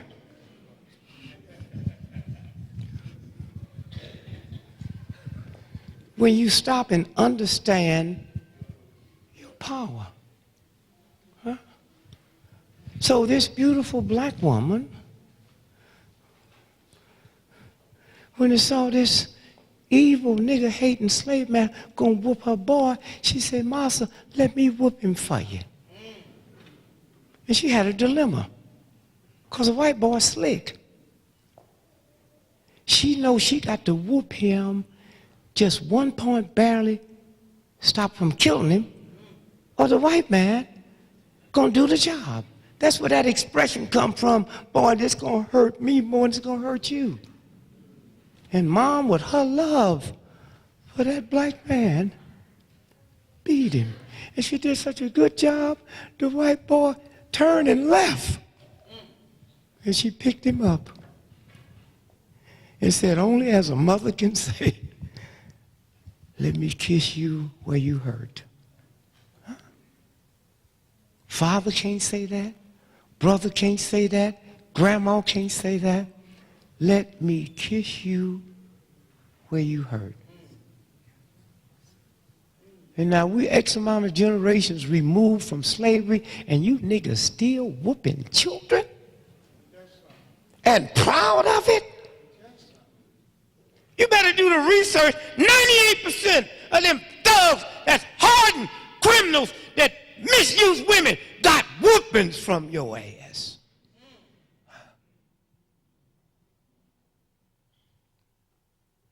My mama grabbed my ears when I was 9 years old. I said, bitch, you. She said, what you gonna call you a bitch? Where you hear that? I hear daddy call you that all the time. You don't pull his ears. I was here 2 weeks ago when that thug daddy of mine came home with that hoe in the car and came here and stole the rent money. We got the lights cut out. They threatened to put us out. Then 3 days later, I hear you and him in that room over there making strange sounds. I wish you would put your hands on me again. Honor your mother and father if you're honorable. Huh? If you honorable. Y'all got to stop playing all these old hand-me-down games. Huh? It was good for me. Well, nigga, show me your success. Where's your success? Huh? You working? Yeah, well, I don't even like talking to people who are working. You cannot be successful with a job. What do you mean by that? Well, go out to the zoo. Y'all got a zoo here? Go to the zoo. The gorilla eat more food in 1 day than you eat in 6 months. They never had a job.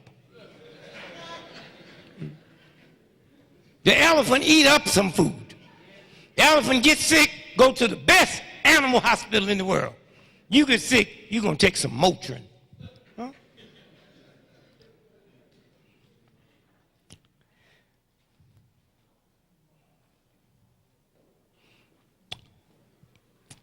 So my mama said she was upset because my brothers and sisters told her I never said the blessing. I thought saying the blessing was stupid. She said, why? I said, if I don't have no money tonight, Mama, I'm not going to die.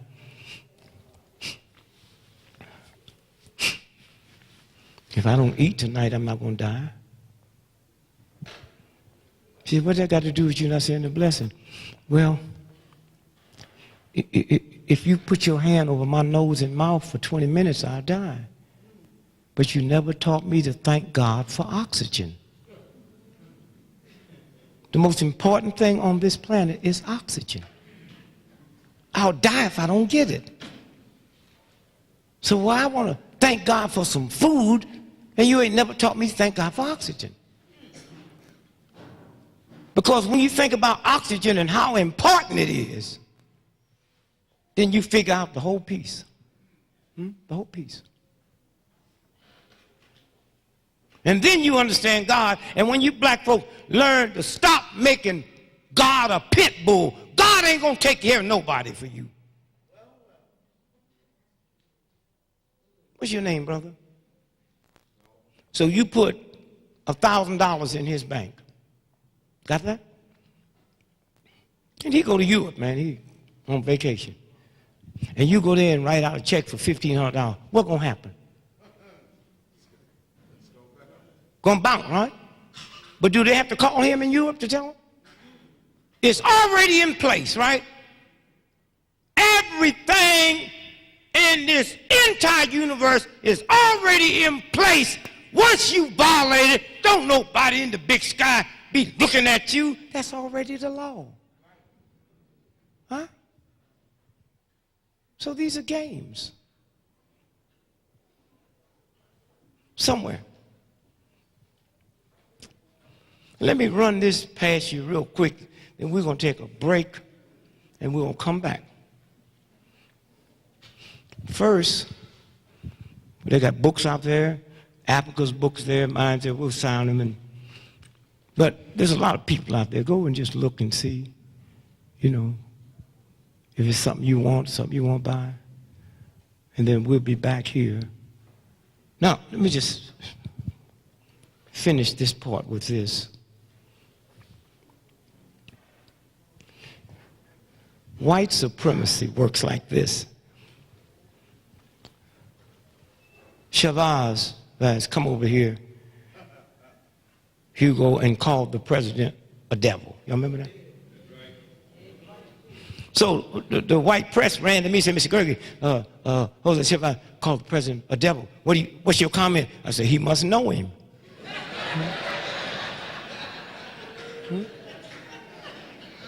But I want y'all to hear this, then you might understand white supremacy. This president called whole nations evil. Huh? He come over here and called one man the devil. He didn't call everybody in America the devil. And everybody went crazy. Because a white man is permitted to downgrade and belittle whole nations. And that's okay. But for a non-white man to call one person the devil, huh? It's a game somewhere. So when you start understanding this whole game, how they manipulate. They got this little pump, and you niggas, y'all ain't even seen through this trick with this nigga. This little pump, I mean, he said, well, my mama's.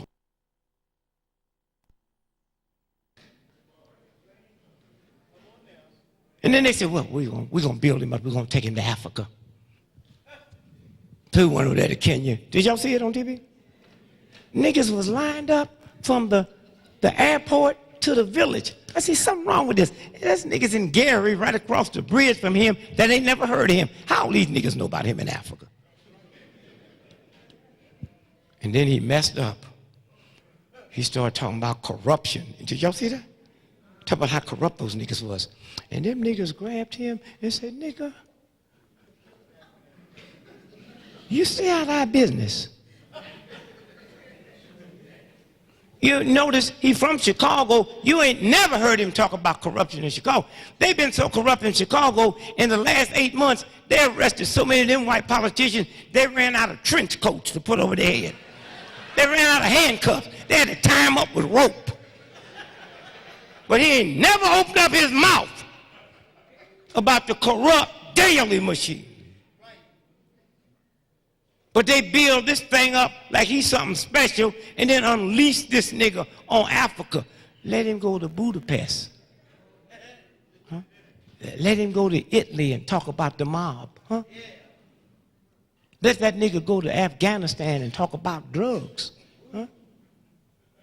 And so somewhere, y'all got to be real sharp, and that don't mean you got to get some education. You're already born with that God intelligence. And y'all need to get the words to the Negro National Anthem. I didn't say learn them. That's on you. But there's several things you need to read where it says, God of my what? Silent tears. Let me hear y'all say that. God of my what? Boy, them is the worst kind. Huh? God, see, crying is like a tea kettle that's about to blow up because it's too hot, and then you hear that steam, and you hear it, you run, turn it down. Tears don't mean sadness. You can win the lottery and cry over happiness. It's the silent tears, huh? The silent tears that my wife got cancer, my daughter, my son got cancer, my mother got it and no insurance, and the people at the job don't know I'm in this condition, so I can't tell nobody, so I cry inside. Silent tears. My daughter's pregnant, and the guy she's pregnant by is a drug addict and got her on drugs, and I can't share that, but because I got a PhD and my wife got my silent tears. Oh, y'all had it. God of my silent tears. Huh? That's the price we pay. For y'all stealing me, put me on conditions that I had nothing to do with. I used to cry out loud, but you whooped me. I cried out loud. My mama said, boy, what's wrong with you? So I learned not to let you see my tears. But hip folks and folks that love you, they see it and they feel it. And they can just touch you, be it a man or a woman, and say, what's wrong? You okay, Milton? You okay, Mary? My silent tears. And let me leave you with this, and then there's another little section in that Negro National Anthem. Keep us forever in the what? Keep us forever in the path. We pray. Now, we'll give you this, then we're going to take a break, and I'm going to come back and we're going to have some fun. The next time it rains, look out the window, go get in it. Because if it's raining here now, in about every 10 minutes, trillions of little raindrops.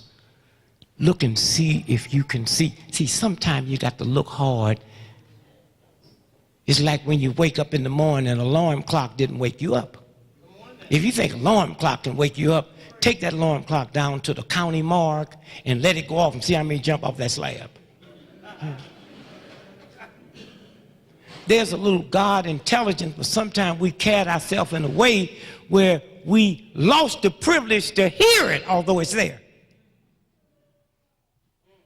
In the morning, there's a little voice say, wake up, my child. I am God. And I will take care of all your problems today. And I don't need no help from you. Huh? Now, you can't have better instructions than that. This ain't no president. This ain't no president of the bank.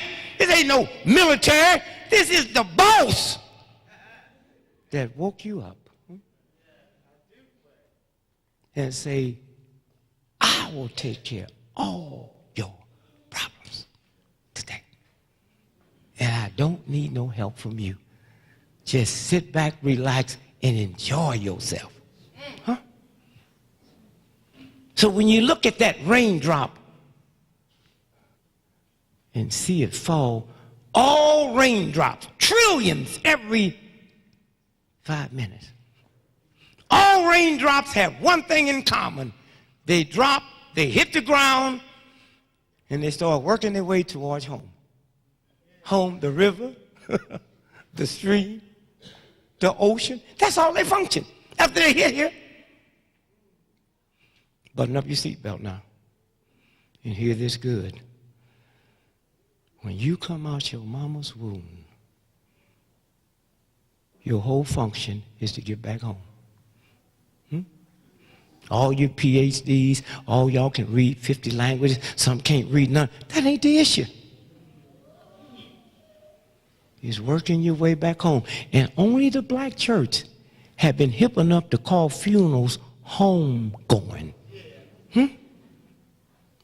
Back home. And it ain't but one road. And that road don't give a damn about your leather jacket or your $4,000 boots or your $10 million car. It's one road. And that road, Queen Elizabeth, that make $360 million every 24 hours interest on her money, that winch is on the same road my welfare cousins on. All that other crap is games you play. Whatever you doing, whatever kind of house you got, how many children you got, nigga, all you doing is working your way back home. And when you get home, God don't say what college did you go to, were your bills paid, were you okay? That's the good news. It's that simple. The day you came out your mother's womb, before you start working back home, you had no greed, no hatred, no envy, no holdism, not looking for some pussy. You're on your way back home. None of that were you born with. The most redneck, nigger-hating, Ku Klux Klan crowd was not born disliking me. Huh? Hitler and all them maniac thugs was born the same as everybody else. And on the way back home, they picked up some stuff on the road. Huh? God didn't say he's going to give you a clean road. He's going to give you one road, and an intelligence and a kindness and a feeling and a love to know all you got to do is keep walking. Not got some conditions, so I'm going to sell some pussy to feed my children. No, baby. You're walking on the road. Death is better. Stanley and Livingston stopped their boat in some little country in Africa. They didn't know what they were, but they were brilliant. They had the scientists with them because they saw something in Africa. They didn't know what it was, and they were studying it. And they get off the boat, and they see these bones. And Stanley and Livingston said, well, these are different bones. So they sent back to the boat for the scientists, and they came out, and they said, well, why y'all so upset? He said, well, we never seen like. He said, these is African bones, about 200 years old. Say, why they look so different?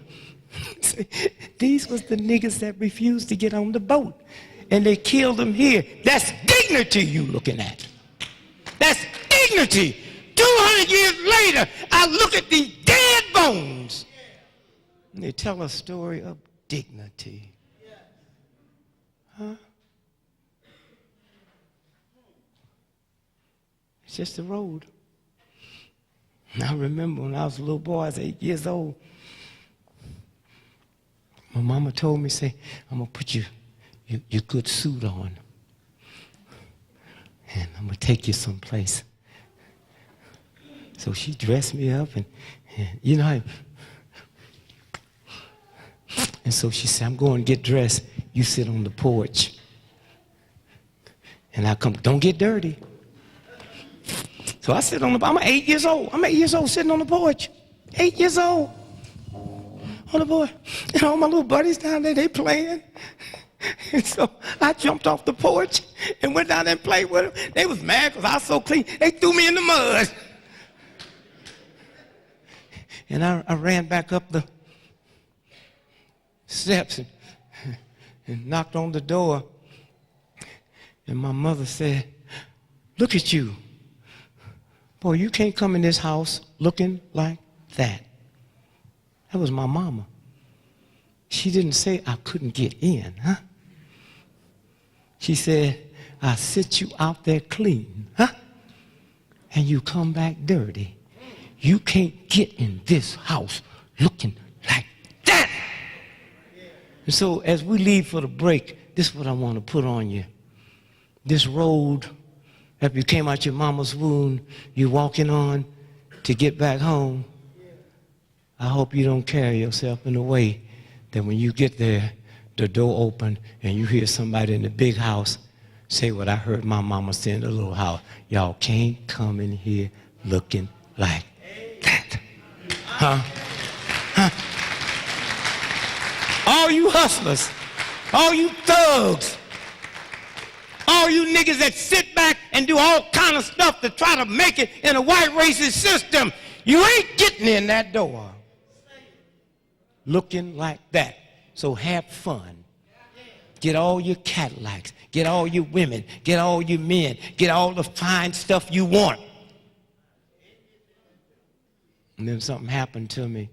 I went around to the backyard and reached under the porch and pulled out them brushes I used to go. I took the white wash steps and stuff, and I brushed it off of me. And I kind of dampened the rag, and I got enough of it off. I went back. And she said, come on in here, boy. We're ready to go. Whatever you got on you tonight, you can get it off. Huh?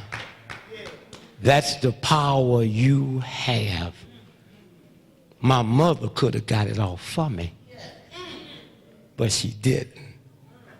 She just said, you can't come in here looking like this. So y'all play all your games. Hate all these evil, no good, thug white folks. But you can't get in looking like that. Nothing to do but what you look like. You got big legs, big titties, little titties, big body. No. That door don't play that. I sent you here clean. That's what my mama said. I sent you out there clean. And look what you brought me back. The universe of God said, I brought you here clean. And look what you brought me back. I'm not going to burn you in hell. You just can't get in here looking like that. We'll take a break. We'll be back.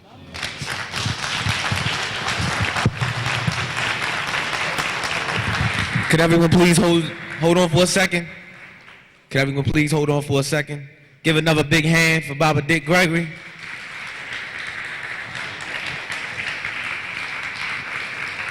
Y'all enjoying yourselves? Y'all ready for the next part, right? Y'all ready to get back? Well, first we're gonna have to talk for a second. I know y'all feeling Baba D.Gregory, right?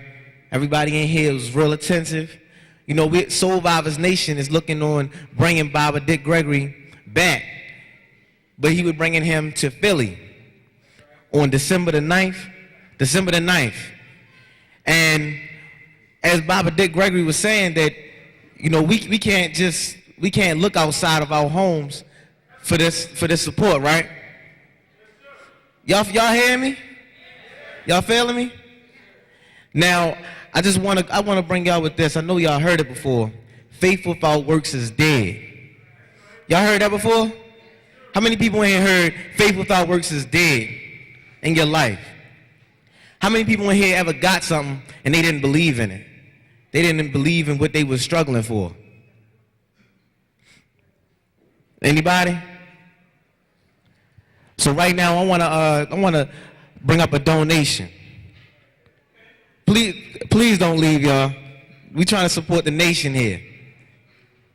So right now I'm gonna ask anybody, if they have $100 donation so that we can continue to bring scholars like Baba D.Gregory back to the forefront, back to cities like Tubman City, so we can go globally with this, so we can continue this movement. Anybody have a donation of $100 that they would like to put forth to support Soul Vivers Nation in our endeavors with bringing our scholars out? Anybody? $100 donation. But right here got 40. Anybody want to match it? Anybody want to match this brother right here is 40? Put up 60 so we can get 100. It's not free. As Baba D.Gregory, everybody in here heard what he said in the beginning. He said in the beginning that these doors didn't just open up. The microphone didn't just set itself up. Y'all understand that? The flyers that y'all saw, the tickets that y'all got, it didn't just come out of nowhere. It took people, it took planning. It took a lot of work and effort. And the least you can do is get rid of some of them dead presidents in your pocket so that we can continue to help and support our community and support this nation. Everybody is supposed to be in here for some type of enlightenment, some type of encouragement, some type of, wanting to do something. How many people in here are just meeting to meet? Or are we meeting to build the nation? Are we meeting in here to build the nation? Are we in here just to feel good? Because we can't be in here just to feel good. For all that, you could have stayed home. We need y'all to come here because we are here for something bigger. Baba D.Gregory didn't just come here to make y'all feel good. He came here because he is continuing his works. Sister right there. Anybody else got a donation of $100? Right there, Brother Sundiata. Give a big hand, y'all. We appreciate everybody in here who has supported. Everybody who bought a ticket. We appreciate everybody in here. So who wants to put together 250s so we can get 100? Here goes a brother right here. What's your name, bro? Brother Ralph. In the front. Everybody give a big hand, y'all. Give a big hand. How many people in here, if you did have $50 to put towards this 100, would do it? Everybody put your hand in the air if you feel like if you had the 50 in your pocket right now, that you would put it up. I mean, don't nobody cry when they want their shoes, when they want a new pair of Jordans, when they want to get the freshest styles. Don't nobody try to go to Foot Locker or go to Nordstrom's or anything like that and try to negotiate with the sales clerk. Look, I only got $50. I know the shoes is $120. You put your money up because that's what you want, right? And here we want freedom. And here we want to empower our community. We need to continue to support each other. We got to support each other. So how many people in here have a donation of $20 or more? Don't feel limited. Sisters over here, sister, brother right here. The brothers right here, the baskets coming down. If you have a check, we take checks as long as they're good checks. Because we trying to continue this work. We're trying to make sure that we continue to move it. As Baba D.Gregory was saying, your money isn't just going to the Vatican. You see your works. You see what's going on in the community. You see what Soul Vivers Nation and Reality Speaks has been doing for over 11 years now. We just had a Unified Die Conference. We continue in this work, and we need each and every one of you all support. $20 or more. That's what we're asking. That's nothing. You spend more than that on fast food. As Dr. Africa was saying, it's killing you. Right now, I could probably go in your refrigerators and find more things that you spent money on that are killing you. But right now, we are trying to uplift the nation. I'm asking for $20 or more. I'm going to pull out my pocket. I tutor middle school students. And I'm going to pull out $20 of my own money. This is how much I believe in my family and Soul Vivers Nation. It's $20. I don't have much. And all I'm asking is $20 or more. Now $10. $10 or more for everybody in here. $10 or more. That's what we asking from the family. That's what we asking for the support in the back. Don't forget the people in the back. We appreciate everything that you all are doing. Everybody who came in here tonight. We appreciate you all for coming here. But we have to continue these works, and freedom ain't free. Ain't nothing revolutionary about being broke. Ain't nothing revolutionary about being broke. We have to be able to continue to keep the lights on. BG&E is kicking our butts. But we ain't gonna pay. But we ain't gonna pay our people in here neither? Is that what we saying? Faithful without works is dead. That means that whatever y'all heard today didn't mean nothing to you if you ain't putting up nothing. So right now I want everybody to reach into your pockets, pull out something green. I'll give y'all a second. Pull out something green. Everybody in here, pull out something green. I want you to put it in the air. If you don't have something green, look to your neighbor and ask them for something green out of their pocket. Everybody in here, we need y'all to put something green up in the air. And your black power fists, as if we supporting this community. Put something green. Come on, y'all. I know y'all got it. If you ain't got it, look to your neighbor. Look to your friend behind you, in front of you. We all a family in here. Something green. If it's $1, $5, if you want to slide that $100 bill in there now, it's okay. If you had a whole lot of ones in your pocket and you just ain't want to count them, it's okay. Put something green out. Now I want you to wave it. We're going to wave away this white supremacist mind state, as D.Gregory was saying. We're going to wave it away. We want you to pass it into these buckets. This bucket's right here supporting our future. So right now we want to continue. You can drop it in now. You can drop it in later on if you just didn't want to, put yourself on the spot like that. It's okay. We understand. Some of us are doing better than others. So we got to continue to support each other. So we're going to go out here. We're going to support the vendors as well. We got food, we got books, we got jewelry out here. We want to make sure everybody has a good time. We're going to come back in 10 minutes so we can continue hearing Baba D.Gregory. Everybody give a big hand for yourselves. Give a big hand for yourselves. Okay, and if you go out here to the right in this hallway over here, if you want to get your book signed, Dr. Africa and Baba D.Gregory will be signing books. All right? So let's see y'all again in 10 minutes.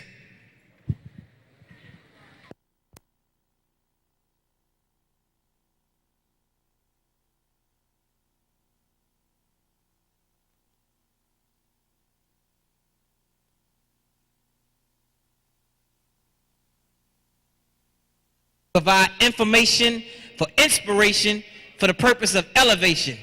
Do we agree that black people need information? Black people definitely need to be elevated, right? Because the first place the revolution must take place is in our minds, right? In our minds. So our people out there, they doing what they know. They practicing basic European culture is what our people are practicing right now. So we got to teach them African-centered consciousness right now. What we want to do is, many of you bought some raffle tickets, right? So, you want to check your raffles. If your last number is ending in 056, check your raffle ticket. Okay, what's his name, sister? Miss Johnson? Okay, Miss Johnson, you win a book by either Dr. Africa or Baba D.Gregory. Clap it up for sister.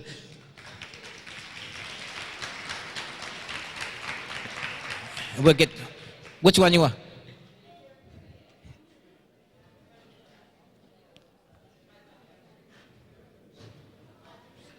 Okay, by D.Gregory. The second one, if you lost that time, you got another chance. 023.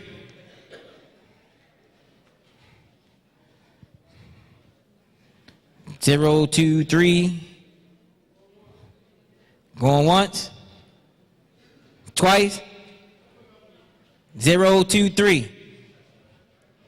All right.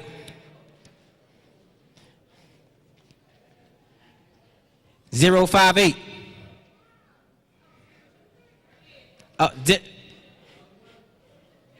You got 023? Okay. All right. Congratulations. Clap it up for the brother.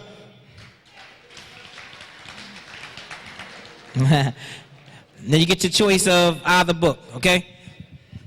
All right, we get that to you before the end of the night. But let's get ready for part two. Let's bring up our Baba D.Gregory. Give it up. Give it up. All right, thank you, babe. Okay, fine. Take that box. Thank you much. Let me again say we thank and praise God. And let's have another thanks for the folks that put this together, because it's you know, information. Thank you.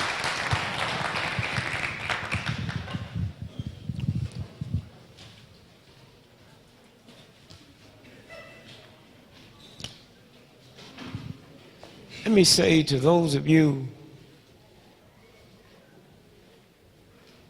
who have come here, whenever you go to a place like this, you owe it to the folks that didn't come to bring a tape recorder and tape or see to it that the brothers and sisters is taping and selling it. Because information, when you hear it one time, it don't mean anything. It's exciting when you hear it over and over and over, and then you see things. Dan Rather, who used to anchor the news on CBS, owns a farm with Donald Rumsfeld in New Mexico, so how can he give me fair news? NBC is owned by General Electric, and if you had General Electric stock, about 98% of your profits come from war materials. ABC is owned by Walt Disney, and all the manuals that the military use for the soldiers is printed by Walt Disney. So you don't have no choice but to find out outside ways, and I'm telling you, this thing is moving fast now, because they got a machine in here. How many of y'all have heard the story that Lincoln is nice, it's bop, bop, bop, bop, but he had no choice but to free the slaves because the machines was coming in and was going to pick the cotton? Huh? Well, they got machines. They got a machine can do brain surgery, a robot, and it's impossible for it to make a mistake. So here's a bad brain surgeon in America makes $6 million a year. In 5 or 6 years, they won't be able to get insurance. I was in Helsinki last year. If we was in Helsinki tonight and went to dinner, lunch, or breakfast, you don't see no humans.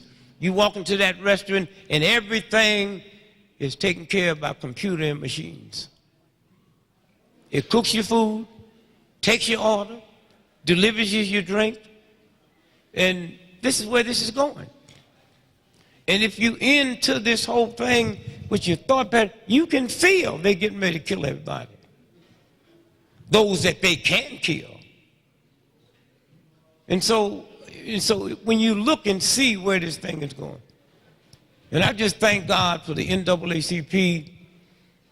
When you think about the NAACP, been on this line for 97 years. Can you imagine what it's like now, what it had to be like 97 years ago?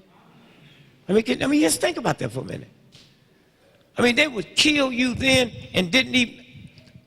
Matter of fact, the people who were supposed to make the rest was probably the ones doing the killing. And when you think about what this movement brought, you know, it's hard to believe. Close that door back there for me, will you, please? It's hard to believe that Dr. King, he wasn't born into no civil rights movement. Dr. King never got into the movement until Rosa Parks, and they came and got him and embarrassed him to get into the movement in 1956. He was killed in 1968. He did all that in 12 years. Huh? That's almost impossible. Huh? Just think about that. All over the world, everybody knows King in the movement. He was just here in that movement 12 years. Huh? And everything you see now that's happening happened out of that movement. And if you have a picture of Dr. King, like on Ebony or Jet magazine, about 200 years from now, that picture be worth over $1 million. The deaths We used to laugh at King. He had this old raggedy desk at SCLC. And sometimes he'd be in there sleep. That desk right now, some niggas done hid it. I know where it is. That desk right now is worth $30 million. Oh, raggedy desk. That's how this man is growing around the world. Huh? And so 200 years from now, it'd be hard for your children's children to believe that you was here and you don't know nothing about that movement. Huh? Your movement. Huh? And so when you stop and think about,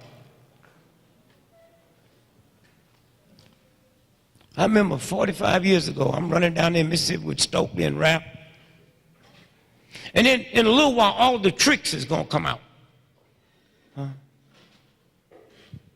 That Eldridge Cleaver and the Black Panthers and blah, blah, blah. Eldridge Cleaver and Huey Newton wasn't nothing but government agents who they got them off the streets selling drugs. How many of y'all in here know that? Anybody know that? Huh? I mean, ask yourself a question. Who in their right mind would get on TV and say, kill the white racist pig police unless they wanted every white cop when he see a black man to take his gun out? That's human nature. And nobody saw through that because we were so busy wanting somebody to talk nasty to white folks. How many of y'all, you older folks, remember the Mau-Maus in Africa? Didn't y'all ever see the movies about the Mau-Maus? Oh, they was killing. The Mau-Maus ain't never killed over 3 white folks. The British intelligence put the Mau-Mau together and got that thug punk Jomo Kenyatta to front it for him. That's why your heart got to be pure. Oh, and niggas coming up talking that old crazy talk. And then they gonna decide who your heroes are, and the heroes is the thugs they got to trick you. Huh? Look at that famous picture of Malcolm X shot and the brother leaning over him. He was a New York undercover cop. And to this day, I will never know how Malcolm let this nigga be the head of his security. Huh? So when you stop and think about it,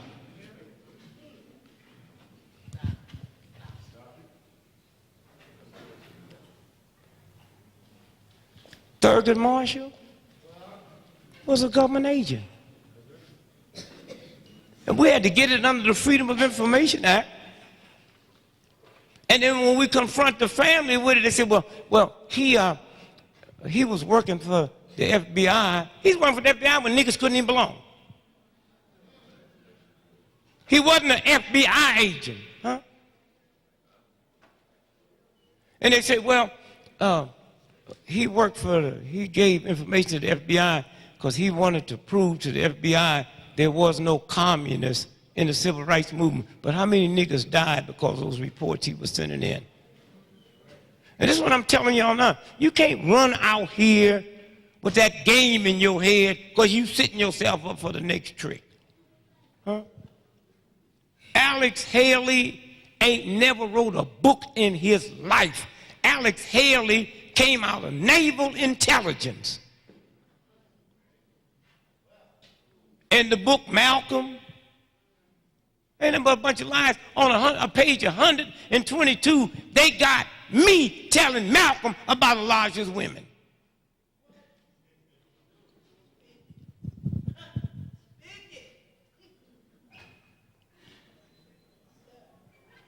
He didn't write Roots. He didn't write Malcolm. The white boy, senior editor, Playboy magazine, Murray Fisher. Now, in the order of time, let me do this. If you remember when Alex Haley died, now remember, Malcolm, the book, Roots, the book, the TV, the movie, to this day, it'll do about $15 million a year royalty. Do any of y'all remember when Alex died, they had to auction off his farm to pay his bills? Huh? Don't you know if you got royalty money, the dumbest lawyer in the planet got enough sense to attach your royalties? And look, the reason I'm telling you this is once you get all that old craziness in your heart, they can come up and trick you. They can come up and run some game. I'm taking on this shit.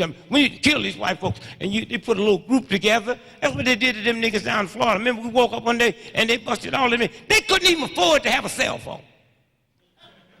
And it was news all over the world.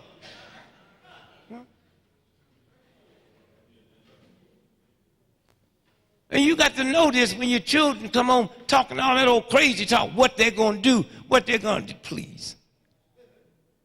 Saddam Hussein have always worked for us. And if y'all are crazy enough to think that thing they got in jail is Saddam Hussein, you're a fool.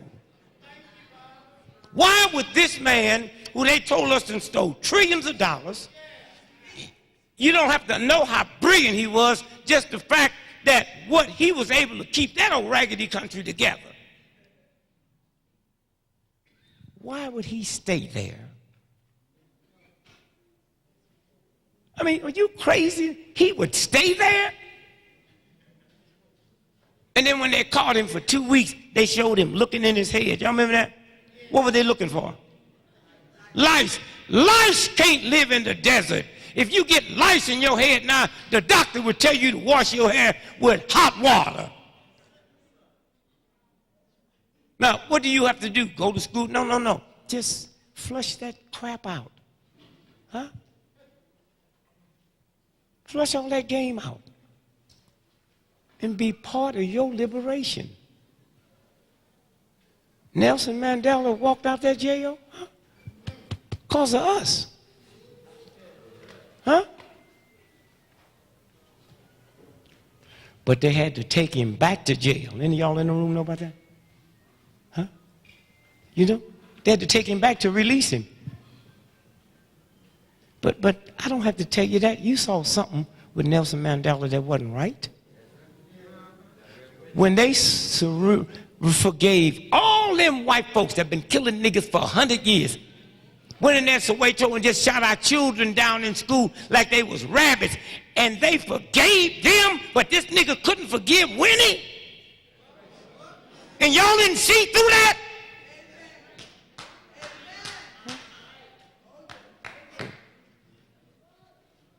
You don't need no genius. You don't need, this boy is so filthy that all you got to do is just focus for a second. And get rid of all your hate and your meanness and enjoy yourself. Huh? Enjoy yourself. Go to bed mad, wake up mad. Like, who cares? Like I said, when I'm going down there in Mississippi, I'm so sure I'm going to be killed. But the great thing now, I went anyway. Huh? You say, white folks say, well, Greg, what about your wife and family? What about them? I was in the military. Wasn't no war going on. I didn't have a wife or a family. But had I had a wife and a family and had been a war going on, and that white boy say, run up that hill, soldier, and take it, I'd have went up the hill. I wouldn't have said, what about my wife and family?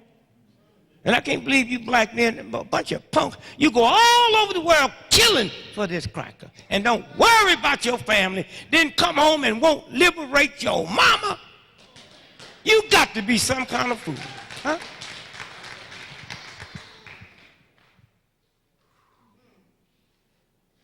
And the reason we catching so much hell now is you remember a bunch of thugs and hoodlums. What's a thug? Cutthroat. Y'all heard that expression before? Well, so-and-so a cutthroat. Don't mean actually taking the knife. It means working against you. Thug, assassin, or assassin helper. So y'all can sit up in here with all your black stuff. I saw so much black stuff out there, I thought I was in Africa.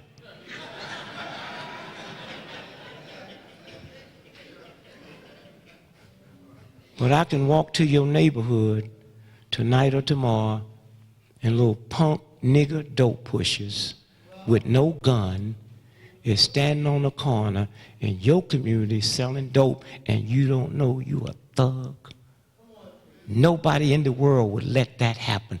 The Italians, mafia that bring it in, the CIA that bring it in, won't let you stand on their corner. And then it get worse than just the dope being sold. Grandma got to go past them niggas to go get her prescription filled. Y'all hear me, listen to me. Grandchildren got to walk past them and got to peacefully coexist. Grandma speaking to a thug because she got to peacefully coexist to walk there, because you punks that'll go all over the world got children in Iraq now, but your own neighborhood ain't safe for grandma, and you think you son of you ain't nothing but a thug and a hoodlum and a punk. And those of y'all that don't was too coward. You ran. You can't get away from it. Once you run, they know you're scared.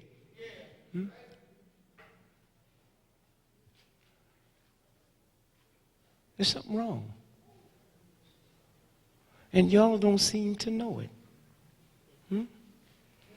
Just because you can yell at your lady or scream at your man and make your children go to bed when they get ready, what's that mean? You ain't free?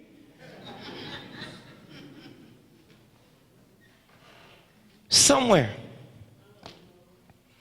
we can turn this thing around overnight. It's moving that fast, y'all.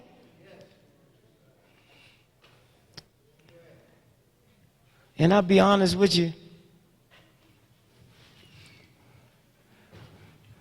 I'd rather go to church and listen to the most vulgar gangster rap in church than hear you niggas sing Amazing Grace. Do you know how filthy that song is?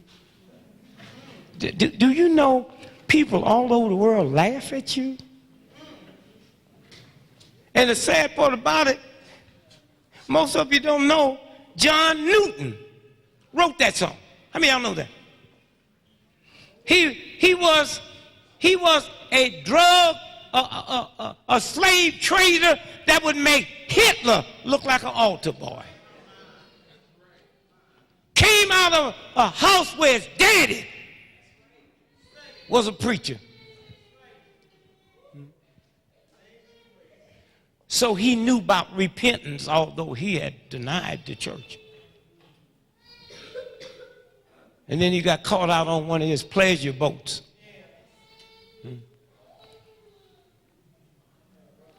Got caught out on a pleasure boat. And the storm came up. Y'all know the story, someone? Make Katrina look like a picnic. And he fell on his knees and said, God, oh Lord, let me repent, forgive me, don't let me die. And the storm ceased.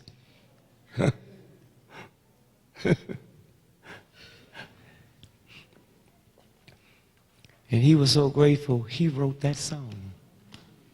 And you niggas sitting up here talking about forgive a wretch, like you don't even know what a wretch is. He say forgive a wretch like me. Can you imagine if that boy's mama would have been a whore and as notorious as he was, and God saved her, and she write a song talking about thank God for forgiving a hoe like me, and your black mama sitting up in church singing forgive a hoe like me. What kind of fools are y'all? Huh? I go all over the world. I go to China, check out the Christian community. Jesus looked Chinese. Go to Africa, India, Jesus looked Indian. Go to Japan, go to Brazil, Jesus looked Brazilian. Come back home to America and go in the black community to a black church, and Jesus is a white man, and you wonder what's wrong with your children. You nigga. Huh? Huh?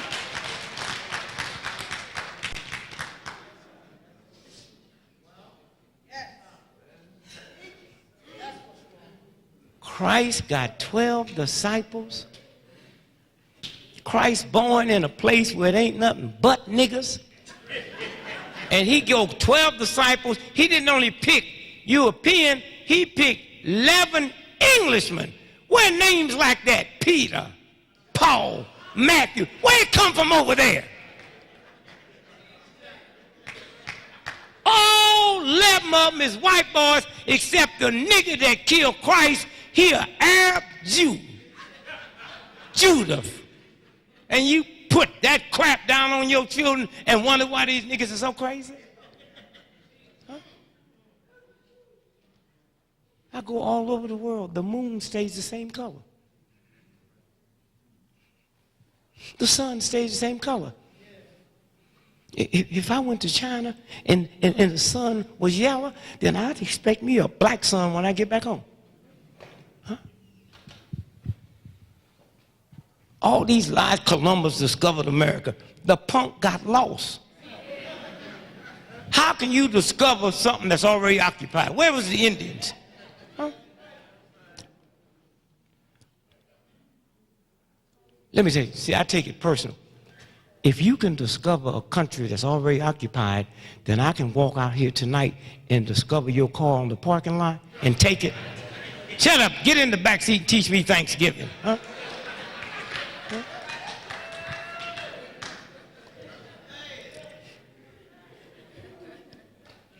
One of the big problems I had with Reggie, that was at Harvard Yard when Bob Marley wanted me to do a concert with him. I told him I couldn't.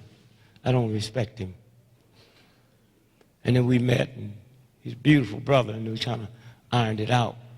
But my problem with him was, nigga, how can you have one of the fine minds on the planet all over the world? People know who you are, and you do a song praising buffalo soldiers, niggas. They were sent up in the plains to wipe out the buffalo, to starve the Indians to death, and you think them niggas was heroes?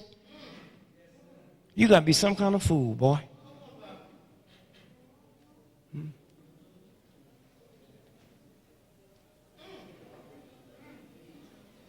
And then you got these little punk thug niggas that come out your belly that you groom them up to be athletes like white folk groom cattle. And then let them play with the Washington Redskins. And our Indian brothers and sisters keep saying that's derogatory. You got your children going to high school and college named after Indians, but an Indian couldn't go there, or Indian couldn't be president of college, and out of all the suffering you've been through, you don't understand theirs? You know where the word redskin come from? The federal government passed a law and said a good Indian is a dead Indian, and we got a bounty on them. And then white folk killed so many Indians, the government said, wow, we ain't got no place to put all these bodies, so just bring in their heads. That's where the Indian head nickel is a symbol of. They brought in so many Indian heads, they said, we ain't got no place to put these heads. I tell you what, when y'all kill them, just bring in a little hair. And then white folks started scalping white folks. And then the government said, as of 12 o'clock tomorrow, the only hair we're going to pay for it got to have a little red skin hooked to it. That's where that word came from. And they got a damn, and them crackers and them niggas don't see nothing wrong with it. And y'all run around talking all that old red skin stuff. You pay for that one day. Or let me put it simple. They just sold the Redskins 3 years ago to some white boys in New York. They paid $800 million. I was hoping the Indians would take some of that casino money and outbid them for $900 million. And then change the name of the team to the nigger honkies. And you and white folks be acting a fool.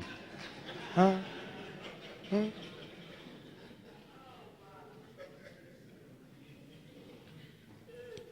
We come a long ways. The sad part about it, most of y'all don't know that because the New York Times or the Baltimore Sun ain't going to tell you.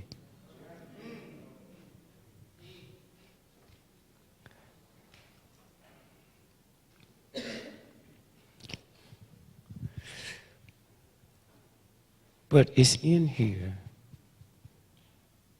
And when you start walking that road right, you're protected.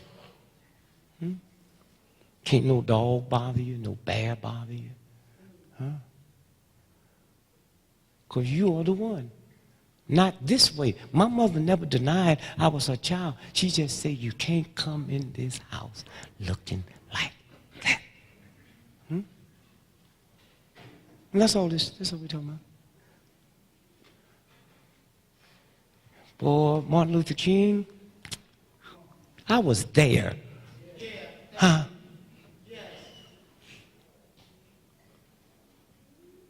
My commitment was way before I met him. The worst day I ever had in my life. And some of y'all check this out with some of your older relatives. It was not in Mississippi. It was right here in this town. Any of y'all know the story of what happened to me at the jail? When I came here, all the penitentiaries in this state were segregated. I come here with a $5,000 gig, and some people got in touch with Mr. Gregory. They want to know, would you come over and entertain the inmates in the state penitentiary? I said, sure. So I go there, and I'm getting ready to walk out on stage, and Warden and I are talking, and I look out, I see all the black folks sitting over here, and the white people over here. So I said to the Warden, I said, why did not sit? He said, oh, Mr. Gregory, do you know all the state jails are segregated? I said, well, I don't work segregated audiences. He said, well, you know, they jail, no, you don't hear me. He said, we got a problem. All the inmates are sitting in their auditorium, right there, waiting for you. If you don't come out, there'll be a ride. I said, I don't mind coming out, but I'm going to ask them to integrate. Mr. Gregory, if you ask them to integrate, there'll be a ride. I said, wait a minute. If I don't work a segregated audience, there'll be a ride. And if I do work it, if I'm making them integrate, there'll be a ride. So I said, give me that mic. And I took the mic out on stage, and they clapped. Ah, black woman, hey, Greg, hey, man. I said, shh. I said, I just finished talking to your warden, and your warden just told me that I didn't know the jail was segregated. And the warden told me if I didn't do the show, y'all would ride and it'd be deaf. And said if I asked y'all to integrate, it would be a ride. I said, I got a wife and some children. And I never thought I wouldn't get back home to see them. But let me tell y'all something. If I don't do the show, that white boy said, y'all gonna ride and kill folks, and if I ask you to integrate, which is the only way I do it, I said, let me make a deal with you. I'm gonna ask you black folks and white folks to integrate this prison, but wait a minute, integrate this audience, but I'm gonna come down and sit on the front row to die with you. And I went down. And they screamed and hollered and clapped, and they integrated. I got up and did the show, and the next day they integrated all the penitentiaries in this state.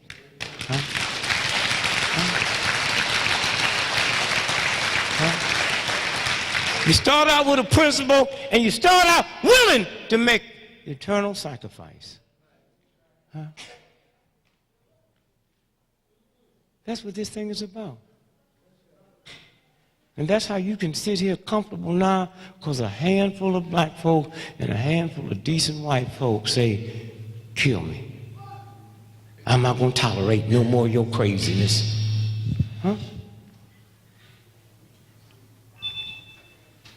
And because of Dr. King, who died, and had it not been for him and his death, you couldn't go to Orlando, to Disneyland, because you wasn't accepted. And kings is the cause of you being able to go to Disneyland. And you black folks is so nasty and low down. You have been to Disneyland, but ain't never been to King's grave. And it's in the same direction. Huh? Hear me? You could stop off there, nigga, on the way down to take your damn children to see a rat. A rat.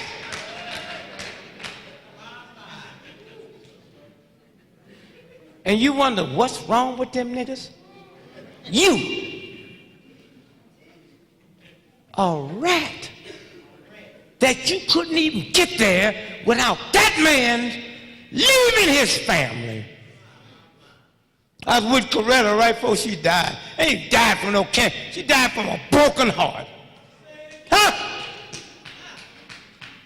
Them silent tears. Coretta was not only ended up a vegetarian for the last 12 years, Reggie, she ate nothing but raw food, remember? I remember I met her in the hospital. She had 3 strokes, and I was at the hospital with her, and I said, she couldn't talk, and that was hard, because me and her used to like to talk. We'd laugh, and she loved to hear me make her laugh. I'm sitting in the hospital, and I see her eyes. And she never could see it without her makeup on. She put her stuff on. She's sitting there, can't move, can't talk, got her stuff on. So I got ready to leave. I leaned over to her and said, when you come out of here, man, you go and drink some whiskey, because whatever this stuff you doing, it ain't working.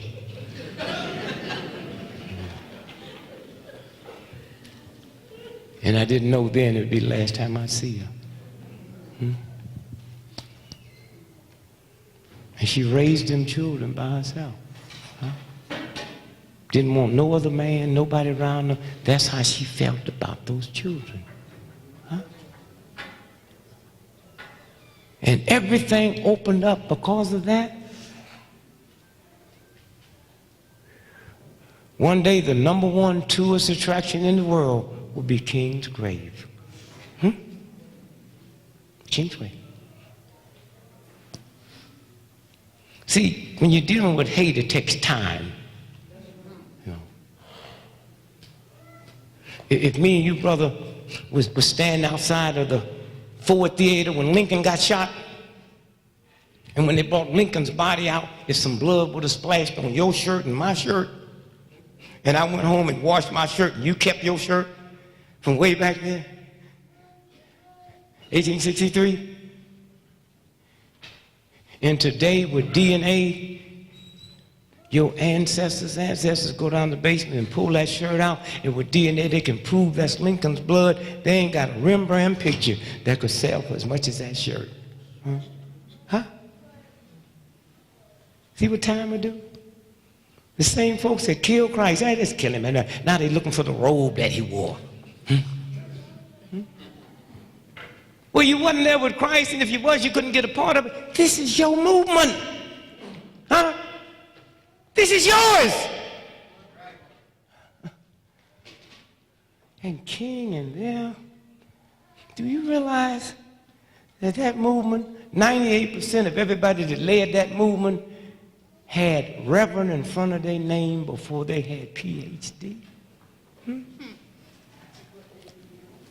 I was there. I didn't hear King talk about love when the camera was on and they said, kill him, Uncle. See, I'll tell that. No. King wasn't like that. He really talked about forgiveness, huh? And I thought them niggas was crazy. Until I'm running down there in Mississippi, knowing I'm gonna die. And went anyway. And didn't die. Did I ever think then I could stand here tonight and tell you how right they was? Today, head of the Mississippi State Troopers, where she got to get past the sister. That's what they knew about love and forgiveness. And then, when the Civil Rights Bill come through, they forgot to put for niggas only. And so everybody benefited. Huh? Let me tell you who you are. 40 years ago, a white woman couldn't fly a commercial airplane. 40 years ago, a white woman couldn't be a mechanic at the airport. 40 years ago, the only thing a white woman could do on an airplane in America was be a stewardess, and she had to look like something out the center page of Playboy magazine. Hear this movement, then you know who you are. 40 years ago, a black man couldn't fly an airplane commercially. 40 years ago, a black woman couldn't be a stewardess. Huh?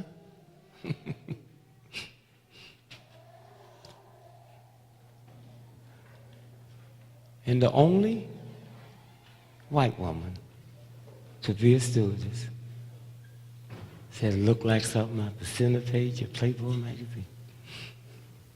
And because of this movement, anytime y'all get on a plane today and see an old, short, fat, ugly white woman stewardess, we got that job for her. Not her white brother, or her white daddy, or her white husband, not that white boy that think he loved her so much. We liberated that nasty wench. And the wench ain't even said thanks. But my mama told me it ain't necessary to say thanks. When you say thanks, that's just good manners. This boy ain't never had good manners. A woman couldn't be a cop in America. And because of us, women head police departments, head homicide sections, head narcotic sections. That's us. That's who you are and ain't participating in it. And you think you gonna get through that door? And it don't bother me. I would let you in anyway, but I don't make the law. You're not coming in here looking like that. And all that old cute pretty shit you got on, that don't mean nothing when you get ready to walk through the big door. How long? How long? Somewhere, when you understand who you are, then they won't tell you all about personal responsibility. And I hear these ignorant niggas on TV talking about personal responsibility. We got to stop blaming the victim. And you know that sound good to some of you niggas? Because you crazy. Let me break down victim for you, and maybe you'll never do that no more. If we go back there and lock that door, and all the men leave, and all you women stay here, and we send some brothers in to take your purse, and all your jewelry, and then we leave. And we come back in here, and y'all just sitting quietly like it didn't happen, and niggas get up on stage and say, we're so glad y'all ain't stupid enough to blame the people that did it. We're glad you act like a good victim. You blame yourself. No, nigga, y'all took my stuff, and I'm gonna get it back, or we gonna rumble. And then tell y'all about personal responsibility. Hey, white boy, have I ever lynched anybody? Have I ever got a boat and went and stole some folks and brought them to work my farm? Have I ever sent your children to bad schools with teachers who ain't never been to school, just a certificate? I was there. St. Louis, Missouri. I went to a school that was 125 years old, been built for white folk for 500. When I got there, we had 8,000 students. Some of my classes had 130 students. By the time the teacher tried to check the roll, class was out.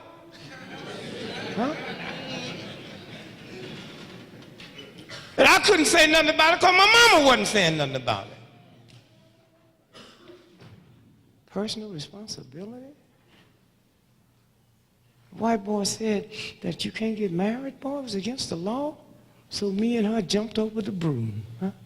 Who needs your law? I've been married 47 years, and some of y'all sitting in here and make my little shit look like child's play. Personal responsibility? If they called a white person, woman or man, teaching you how to read and write, they killed them. And today, I like you got children, they ain't got a book at Harvard, Yale, or MIT, or Morehouse. My children can't read from front to back. It didn't work. Huh? And they tell me about personal responsibility. And that little thug, idiot, punk, Bill Cosby, I trained that boy. That boy become a trillionaire because of me. I'm the one who introduced that nigga that night when he went crazy. I don't worry about him. I know that nigga. I worry about y'all that thought that nigga was sounding good. Huh? That woman he was talking about, Jesus' mama qualified to be her. Mary couldn't read or write. Mary never been to school. Mary had one name. This nigga talking about name your children Tamika. No, y'all can laugh now, but there's some niggas in this room that thought he was making sense. And a whole lot of niggas in the civil rights movement, because that nigga had big bucks, would let him use their stage as a buck. That nigga still crazy enough now to go and defend that crap. Huh?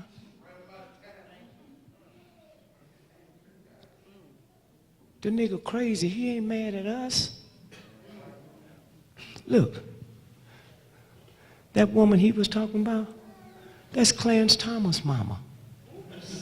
She couldn't read or write. She worked a hotel and a restaurant washing dishes to get this. And you can say what you want to say about Clarence Thomas, you'd be right. But that's the only nigga on Supreme Court was produced out of the belly of a woman that Cosby was talking about. Huh? Well, where's your children, Cosby? What are they doing? Huh? What did you ever do, nigga, but tell some jokes? Huh? And then you got mad because you made enough money. And NBC was for sale. And you say, I want to buy NBC. And you ran into white supremacy. What did that nigga say? General Elector said, no, that nigga, and they killed his son. And if they killed his son, they say, nigga, you can't do no more Jell-O commercials. Every time you turn on a channel, that nigga had white students sitting around eating Jell-O off that nigga's drawers. They loved it. And he can't get a tapioca commercial. Because the ones he thought loved him. Let me tell y'all something. That car his son was in, huh? If you get a flat, you push one button, and it jacks itself up and fills the tires up. Huh? What'd you say? Whoa. Yeah. You hear me? That's what my baby son, financial analyst for the city of New York. He can't tell them white folks how to spend $34 billion. They can't touch it till that nigga analyze it. And one day I'm in Paris. And, what was it? The Galata fight? Riddick Bowe Galata. Did y'all see that at Madison Square Garden? You remember when it broke into a riot? I'm sitting over there, man, looking, laughing. I said, damn, that looked like my son and cops beating up. So I called Leo. I said, he didn't have HBO. I said, baby, I swear to God, look like Yoey getting his ass whooped. She said, Greg, what you see that? I said, on HBO. So she just a minute, somebody's calling. And she said, yeah, one of his buddies that went to Phillips Academy with him, he's in Tokyo. He said he saw Yoey getting, Greg, can you get out of Paris tonight? Me? No, I ain't coming out of Paris. What do you mean? Oh, he can handle himself.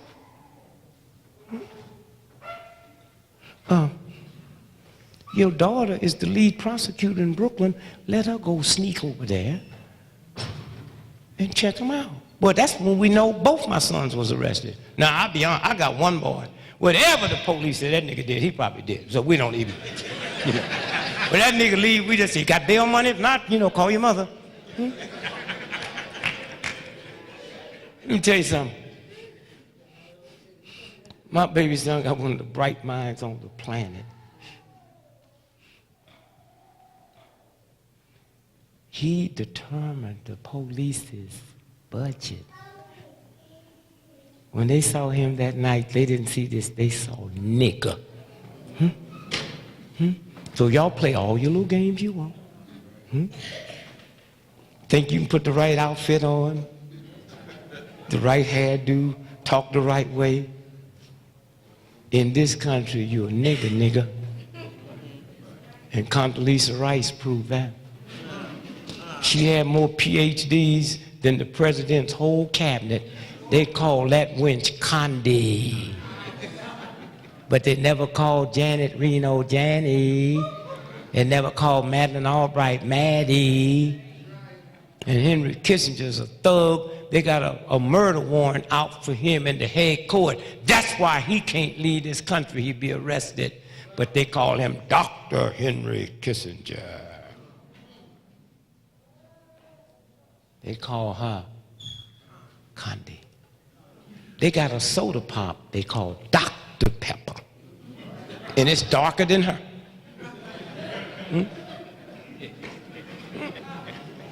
And you better ask for it by its full title. You go to the store tonight and say, give me one of them peppers. They give you a chili pepper.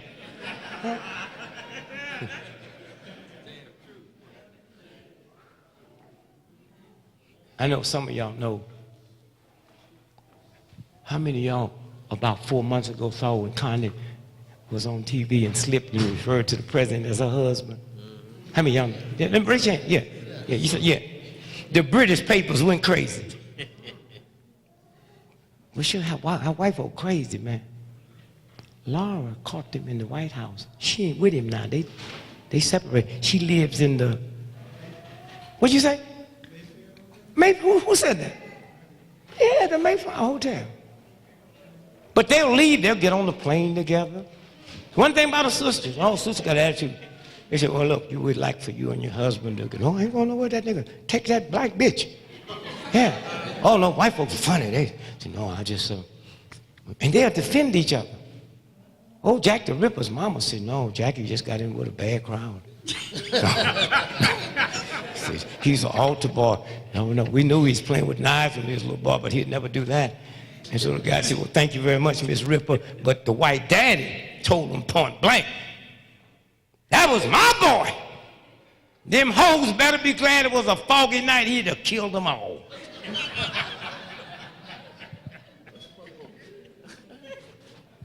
So I say to you, the same energy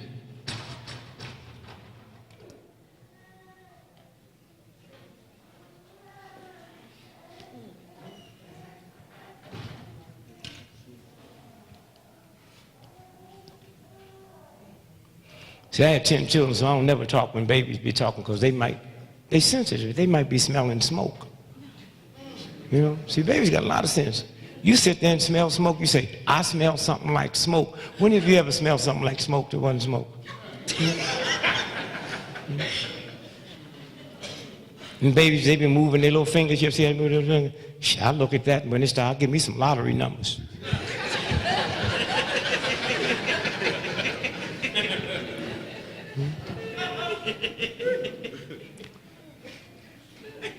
I was there,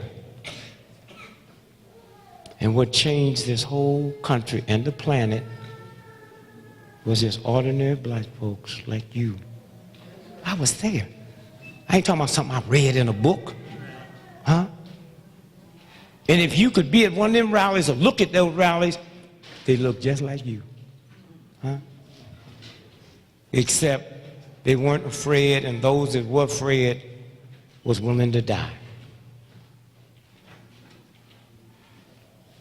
And y'all live in this town here with that vicious John Hopkins down the street that's using y'all as a laboratory, and you niggas don't see that. 96% of black folks in Baltimore got syphilis or gonorrhea. And y'all don't see it. That's that nasty hospital down there doing the same thing Hitler did with the Jews.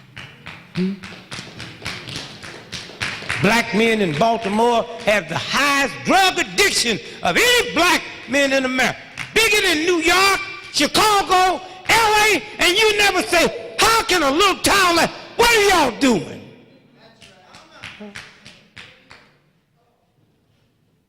And then a black woman did something that most of y'all is too thuggish and ungodly to do.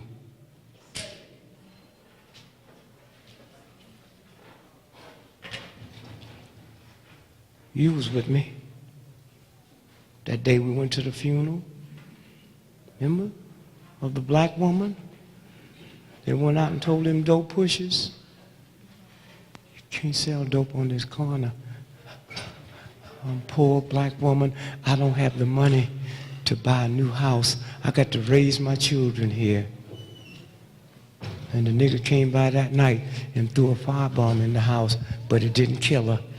They arrested that nigga, and 2 weeks later, he threw it in a white woman's house. He'd have been on his way to the electric chair. 2 weeks later, he came back to that same house, threw it in there, and burned her up and her babies. And y'all can still live in a town without being outraged. And then they had the funeral. And I came back from Europe. You picked me up, and we went to the funeral. You know what it's like to be walking up the hill on your way to a church and see 6 coffins, 6 hearses. Because at that time her husband hadn't died. And then to walk into church and see her and them little tots there, and y'all wasn't there. But you'll go see some thug-ass movie called Barbershop with that heathen, low-down dog, Cedric the Entertainer, called Martin Luther King a whore, and said Rosa Parks didn't do nothing. She was just too tired to move her big black ass, and you niggas started. But had that nigga said that about Jackie Kennedy, who was a hoe, she was Bobby's girl before she married Jack, a slut hoe. Had he said it about Queen Elizabeth, that nigga be dead now. But you don't see nothing wrong with it. And the only reason that punk thug and the rest of them can be in Hollywood and do their movies is because of us. Not because of their mama or them niggas was smart.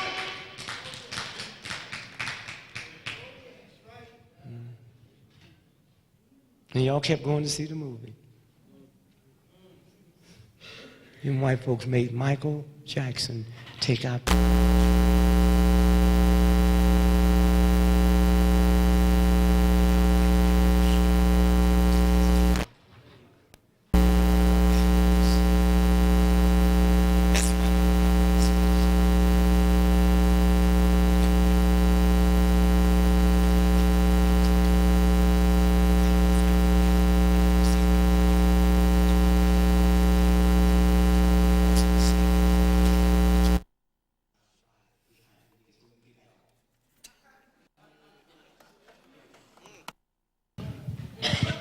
Do you feel funny living in a country where they put more value on white life than black life?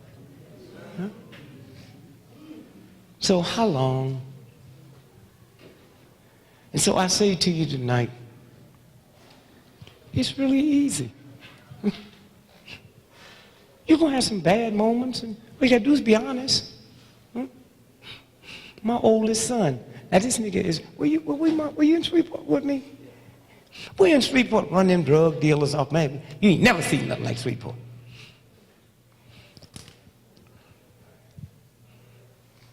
You know, once the FBI comes up and bring me a message that one of the drug pushers' sons had just broke out of jail and was coming down to assassinate me. And they asked us to cancel the march. We said, we can't. You the FBI, go catch him. And we walking down the street, little children, women, huh? What a day. And my old punky son, this nigga back in the back line. My wife, when they was resting so fast, I called my wife and said, baby, you got to send me some children. And she said, well, is it safe down? No, it ain't safe. Send a couple of niggas you don't like. Because there's a popular head coming back. So we marching, Father Clemens, huh? And we marching, and my son back in the back playing. I'm marching, I'm thinking about if the bullet hit me, you trying to looking at the rooftops? You know? If the bullet hit me, will it hit me in the head? Will I die quick? Will I be paralyzed? And then all at once I feel something over next to me, and it's this old trifling son of mine. Hey, Dad, I thought I'd come up here to have the right to die with you today. Boy, you know what that's like to hear your child, huh? Say, every day, Dad, I played in this line. But it just dawned on me as we was marching, they're gonna kill you today. And I just want the right to be up here with you. Maybe I can take the shot. And we shut it down. Down.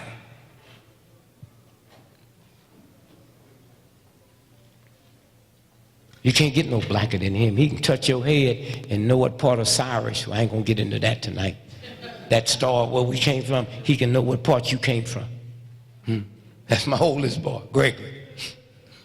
He called me a month ago, cracked out in Detroit. Want me to help him. I said, I can't, man. I ain't never smoked a reefer. Huh? You want to know about chasing pussy? You want to know about drinking? You want to know about talking swift? I can't help you, boy. I know nothing about what you hooked to. I'm your daddy, but if you had a brain tumor, nigga, I don't qualify to cut your head open. And you black folks better start understanding, just because you know me or know them, you better know your limitations. Huh? And don't call your mama, she ain't never drank a beer. Dad, what must I do? Well, I would tell you to be a Muslim, but Farrakhan's oldest son's cracked out. What am I gonna do? Well, let me... See, son, the stuff you taking is not even FDA approved. You know, and the stuff they approve will kill you. Huh? So I can't help you, but I know that you taking something that ain't even FBI approved. You stand on a corner and let some thug criminal with dirty hand and spirit put something in your hand and you swallow it in your body. I can't help you, man. There's something going on inside of you that I don't qualify. What was I do, Dad? They ran me out the crack house because I couldn't pay them. They're looking for me. Well, all your brothers and sisters are successful, but not one of them would send you no money. This nigga got so wiped out, he went in his own house and sold his TV. He didn't know. He running out there with his own TV. Now, you can't get no more drugged out than that, right? He get halfway downstairs and say, well, this is my TV. Damn, what? Am I home? Huh?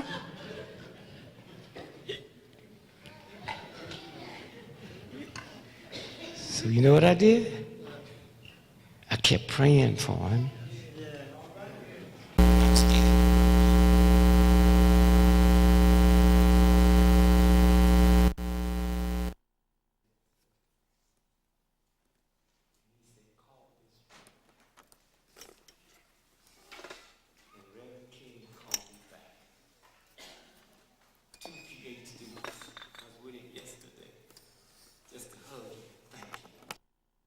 Two PhDs. He called my wife and said, I just got the message about your son. We're trying to locate him, but they tell us he's just in the street somewhere. He said, Miss Gregory, tell your husband that whenever y'all hear from him, whatever time, day or night, call my house and we'll go get him. And then I called him and thanked him. He said, no, wait a minute. 53 years ago, I got a track scholarship to Southern Illinois University where you graduated, and I was so good and you was the boss. And they thought so much of me, they gave me your uniform. 53 years ago, I wore your uniform. And now 53 years later, you call me 2 PhDs, vice president at the university. And let me tell you who you called. I've been cracked out until 2 years ago. So when we get that boy, he can't lie to me. He can't tell me everything you could tell a person. I told him. What a blessing, huh? Well, just leave it alone. If you don't qualify to do it, don't do it. But there's somebody out in the community that know how to do it. Somebody that will be honest with you. That's all. And all you do is at home is carry yourself in a way. Don't be angry and bitter and nasty with people. It don't work. Huh? And so, Clinton got a younger brother. Bush got a younger brother named Marvin. How many of y'all know he got a younger brother named Marvin? September the 11th, Marvin Bush owned the company that was in charge of security for the World Trade Building. And the Baltimore Sun ain't told you that? New York Times haven't told you that? Huh? The game, so let me say this to you tonight. Thank you. Katrina. How many of y'all ever heard of a system called HARP? You know we manufacture earthquakes.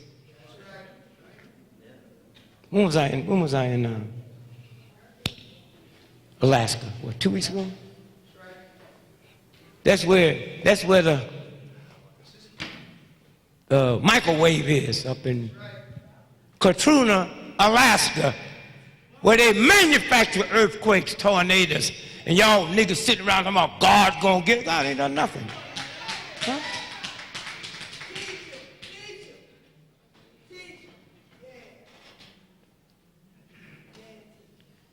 And all that stuff that was going on, that was United States military that was doing it. They call them Blackwater. If you in the military, they'll give you $400,000 to get out tonight, send you to North Carolina, give you no further $400,000 to train you to be a mercenary. Then you send you back, because a mercenary do not come under the military code of justice. And they had 1,500 of them thugs in New Orleans before Katrina. And Donald Trump had gone in the Ninth Ward 6 months before and bought up a lot of property.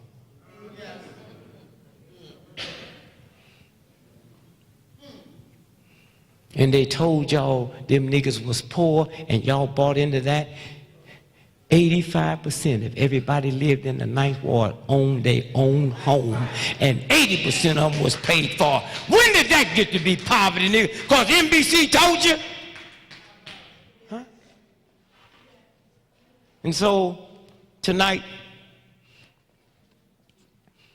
I say thanks to the brothers and the sisters that have worked to put this information together for you. Now let me leave you with this.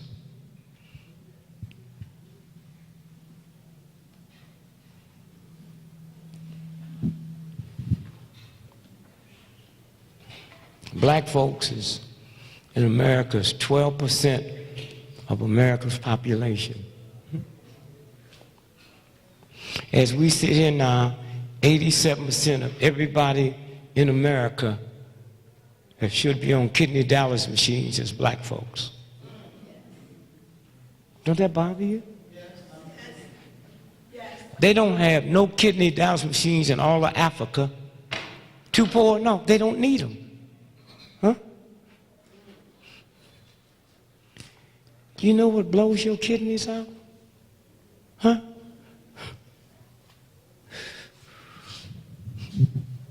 Anger,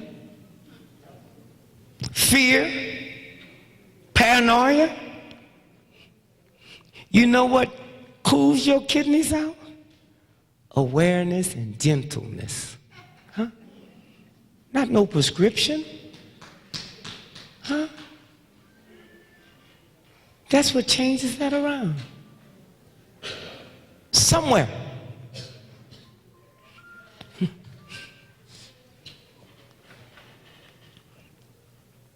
Your liver handles 1,000 functions. 90% of black folks and 80% of white folks in America that die from cirrhosis of the liver ain't never had a drink of alcohol in their life. Huh?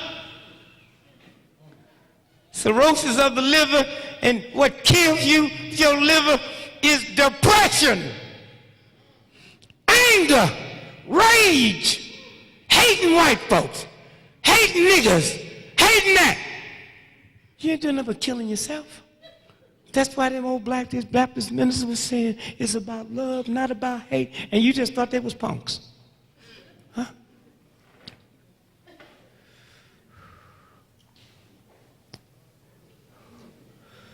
What changes my kidneys? Kindness. Huh? Especially you black men think to be kindness don't show manhood. Kindness cleans your liver out. Huh? Balance. Huh? Balance. Huh? That's all you want to go through all them old changes. And your lungs. Huh? There's more people die in America every day from lung cancer, from grief, than smoking cigarettes. Huh? Grief. Grief that my wife died, grief that my husband died, grief that I lost my woman, grief that my...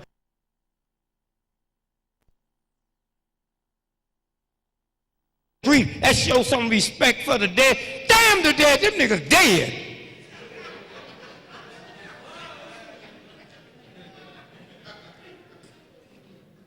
So busy trying to learn how to die with dignity, you forget how to live with dignity. Huh? And so, tonight, we say that we've come a long ways. Not just from some punk in the street, somebody that was out there running for my life. Hearing black folks and a handful of white folks that were willing to die. And so tonight I say to you, you can't make a difference. They put AIDS in the condoms, and then they tell you about safe sex. They put AIDS in the drug needle, then they want to go to the park and get some drug addict. I said, if I was ever a drug addict, I'd take out an ad. I don't need free needles, I need free dope. And so, you wonder why your children are violent? Check out the steroids. And you old niggas sitting around talking about when we was their age, we didn't lock no doors. And nigga, you didn't have nothing. I was there with you. I'm 75 years old. I always wanted to be old because I thought old black men were so cool. But today, I'll be honest with you. I wish I was back in high school. Time I pick up the paper, the teacher's having sex with the student. Woo!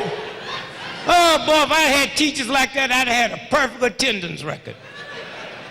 I never see my mama now. Boy, where you going out here on Christmas morning with them books? I'm going to school, mama. Why you going to school on Christmas Day? I'm getting a little behind in my class, mom.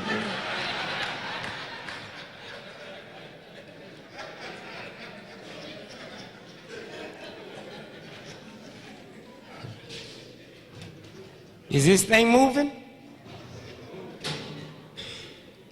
Did I ever think that white folks in America would ask a nigga like me to comment on white folk business? I came in the country 3 weeks ago and CNN, Mr. Gregory, CNN, you think we'll ever catch bin Laden?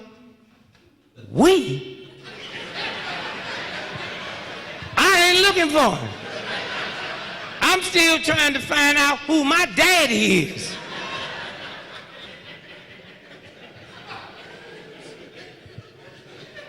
Bob Hope died at 104.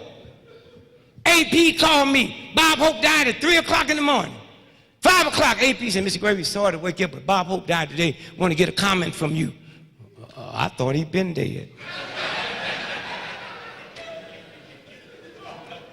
What'd you say? Oh, no, I'm sorry. My comment is tell Bob Hope's family that they should get on a plane and fly to Chicago and go to Jesse Jackson's push meeting and fall on their knees and kiss his feet. Because for 40 years, Jesse been running around hollering, keep hope alive. And it worked. I saw Jesse yesterday ask me, say, now Bob Hope dead, how about me praying for you? I said, how you gonna say keep dick alive, nigga?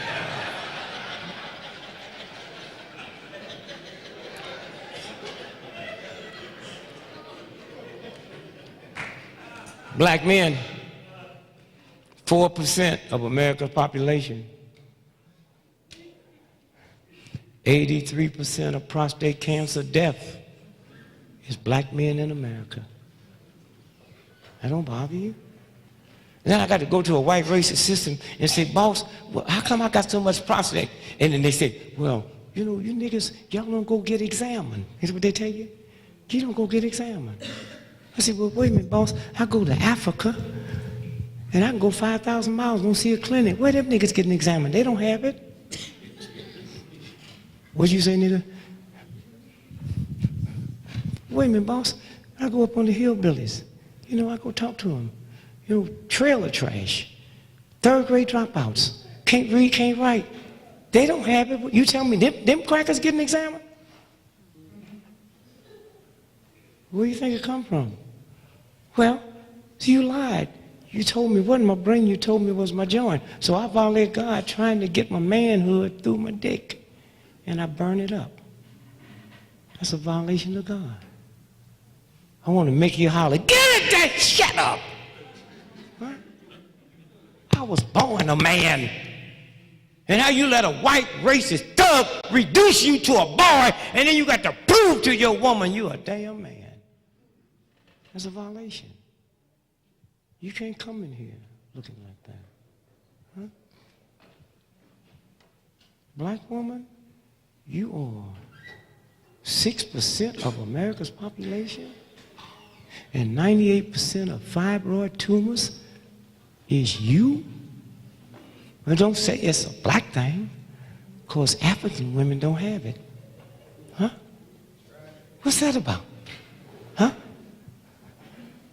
Then they'll trick you like they told me. They said, Greg, so other black men will see you, you need to come in here and get a prostate exam. And I really didn't want to do it. I was trying to do it for you niggas.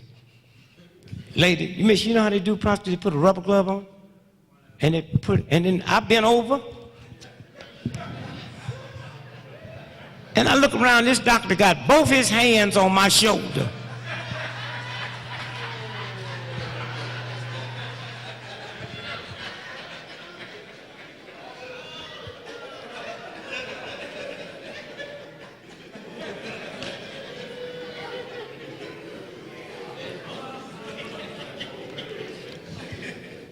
Let me say this, I'm gonna get out of here. There's a whole lot of stuff you can blame on white folks, and you'd be right. But that black face, you can't blame on white folks. Ku Klux Klan didn't give you that, God gave you that. Them lips, God gave you. That nappy hair, God gave you.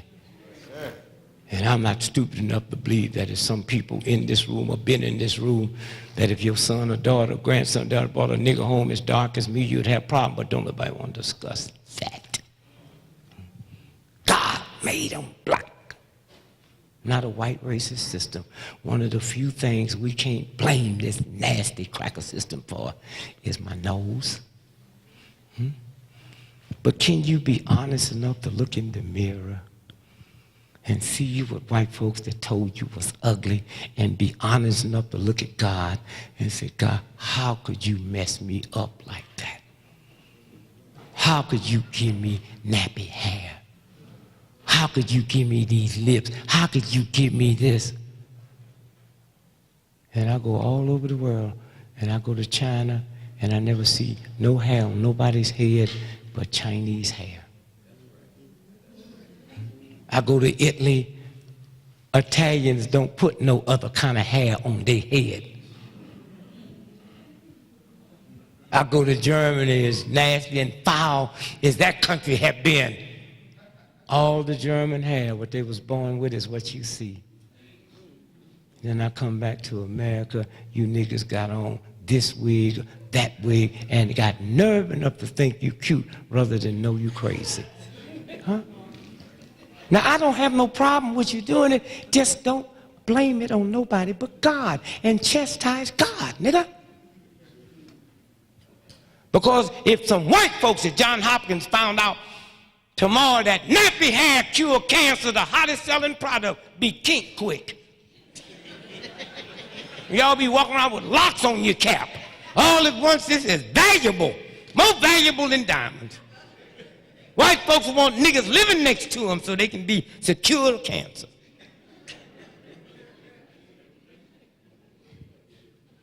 And that's the only problem I have, is you're not blaming the right people, and you're not admitting that I'm ashamed of what God gave me, so I want my hair to look like the slave master's wife. Huh? You ain't fit to raise children. I want my hair. Can you imagine them Jews over there wanting to look like the Germans? And they did. They was cutting their little concentration uniforms so it looked like Nazi outfits. And then I didn't know how much power you had until I used to get embarrassed with niggas with gold in their mouth. And I noticed 98% of the gold was black men. Dark complected, huh? Pimps and hustlers, huh?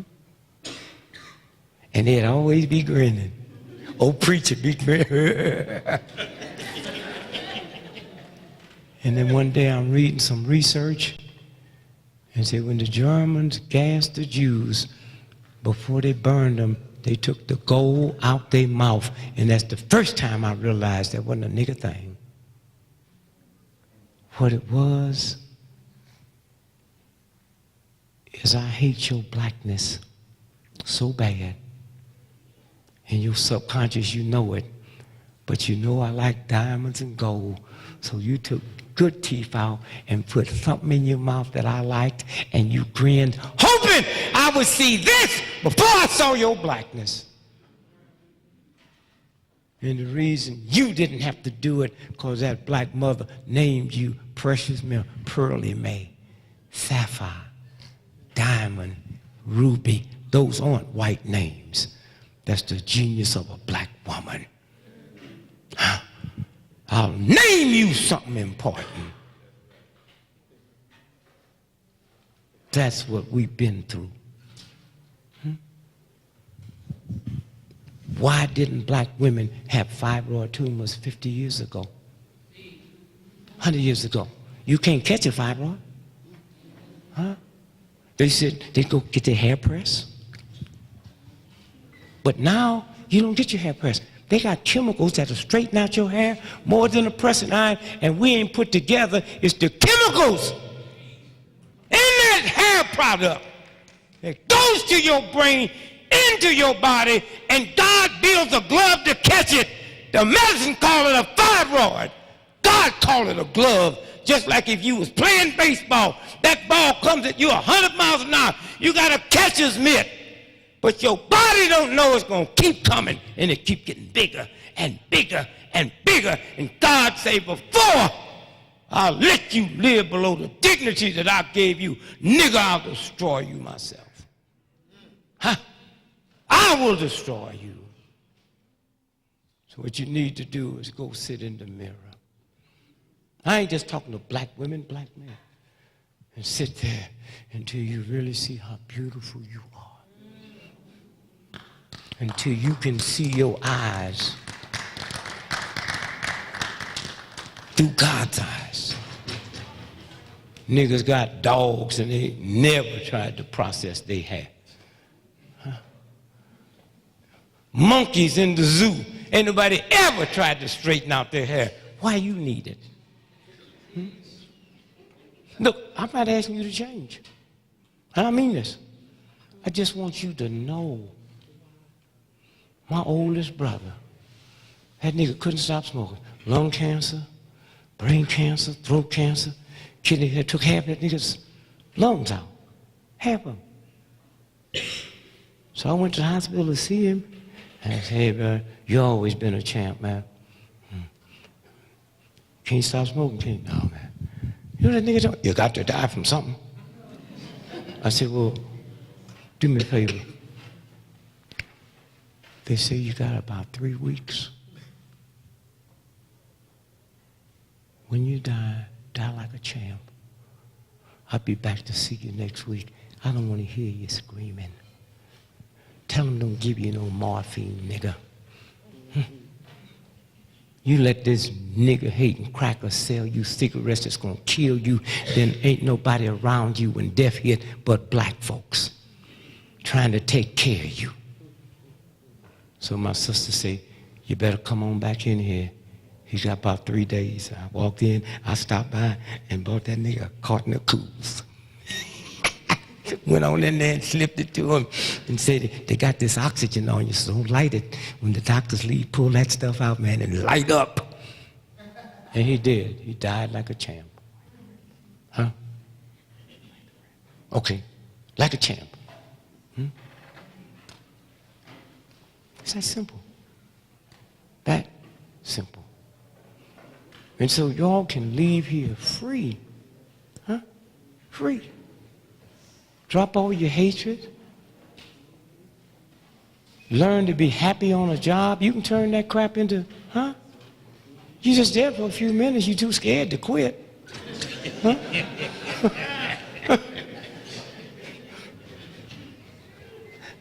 Go by and see the old folks and stop going by. Grandma, you need something. They don't need nothing. God take care of their needs. They get their wants on their own. Can you just go by one day just to visit? Can you just go by just to hang out all day? And shut up and let her tell you what went on 90 years ago. Before there was automobiles. Before there was airplanes. Before there was rockets. She was there. He was there. Let's go there. Stop arguing with them niggas about Jesus, nigga. You gonna argue with them niggas about Jesus and then go get you a reefer. Or a beer of 40 ounce.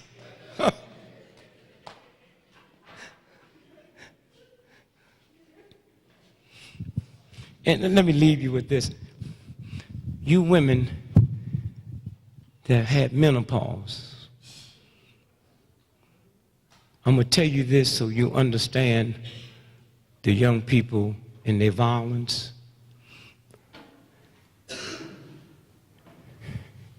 If you have menopause tonight for the first time, you get cold, huh? Chill, you get hot. Y'all, come on, y'all know, huh? That's a naturalistic God transition. That's a hormonal change going on in your body. And you look at him, you can be married to him 50 years and have an attitude. Huh? Dear, how you like this cobbler? I'm eating it, ain't no nigga. Huh? But wait, you know what I'm saying? You yell at the grandchildren. Yell at your mama, your daddy. That's a natural hormonal change. And if that change can make you hostile, what do you think these hormones they're putting in the cattle, in the beef, and the chickens is doing to your children? Huh? If God made that hormonal change, what about this change these nigger-hating, white folks-hating crackers is injected into your food chain. And then you blame it on your children. Malt liquor is made by white beer companies but only sold in black neighborhoods because it got a thing in it called manganese, and once you get X amount of manganese, you'll kill your mama. Colonel Sanders' Kentucky Fried Chicken can't use the word chicken no more because they genetically engineer them. They grow them with no feet, no beaks, and no feathers. And you put that crap in young folks and wonder what's wrong with them. Huh? Get in touch with your spirit. Huh? Get in touch with your spirit. And so I leave you tonight and I say, lead poisoning will make you crazy, make you hostile, make you jump on your mama. Them lead pipes we got, not to mention the stuff they drop at night while we sleep. Huh? Make y'all think they spraying for mosquitoes. Huh? What's that mosquito they come over here, what they call it, the West Nile. West Nile. Look, the West Nile. You know where the Nile is in Egypt. They say the mosquito came from Egypt to America. Say how? On a plane. Well, they ain't got no non-stop planes from Egypt to America. How come that mosquito didn't get off at the first stop? Huh?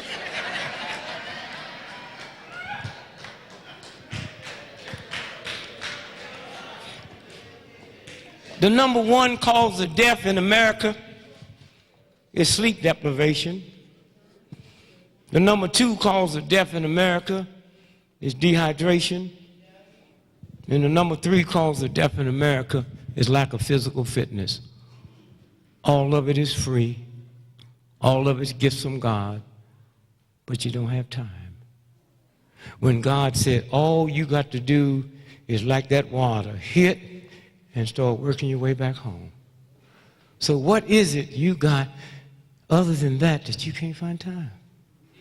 Well, I got to do this, I got to do that, I got to do this. Take care of your body. Try fasting, huh? People say, Greg, you've been fasting 40 years. What do your doctors think? My doctor been dead 37 years. Try going a week without eating any animal product. Just try it. You tried everything else. Huh? Try it. Don't get involved with the word vegetarian. Just, you know. When I first became vegetarian, niggas couldn't even spell it. Started lecturing me. Nigga, what you doing for protein? I didn't know that nigga even knew what a protein was. But because of love and compassion, I said, well, look here, brother. You know there's a lot of protein in a steak. You're damn right, nigga. How come you don't eat it? Well, you know, cows don't eat steak. The meat you eat don't eat meat. Huh? So when you figure it out, you don't have to eat hair to grow hair, right? Huh? You don't have to eat kneecaps to grow kneecaps, right? You don't have to, oh, let me leave that one alone. Take care of your body. Stop yelling and screaming. Let your children yell and holler if they want to. I mean, my wife came and told me, she said, how can I deal with them? They just in there. I said, well, wait a minute, let me show you. I said, all 10 of y'all, come here for a minute. Open up the refrigerator. Anything y'all see in there that y'all paid for, take it out and sit it next to you. What's this about? I buy the groceries in here. So if your mother say, stop doing something, I wouldn't stop if I was y'all. But next week I'm putting a lock on the refrigerator. Them niggas got too quiet. Huh? So leave here tonight and be in love with yourself. Leave here tonight on the way out. Just look around of the folks that's here and put them in your prayer. There's people come here tonight got all kind of problems. There's some people here ain't got no problems.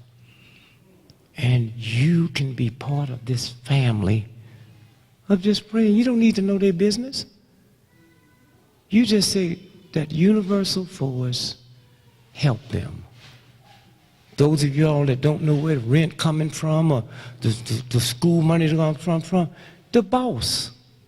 Huh? The boss. That same God that if Hitler came here and sit there and Jesus sit there, both of them would get the same amount of oxygen. Just turn to that for us with kindness and love, and it works. I love you. Happy Thanksgiving. God bless you. Peace be with you.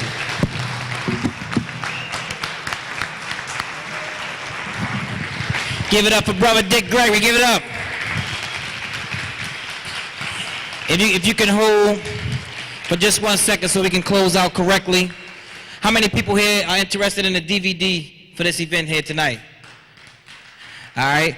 The CD, the DVDs, you can get them on Tuesday. You can get them at 219 East 25th Street. You can get a flyer where our address, where many of you got your tickets from. You can get these DVDs.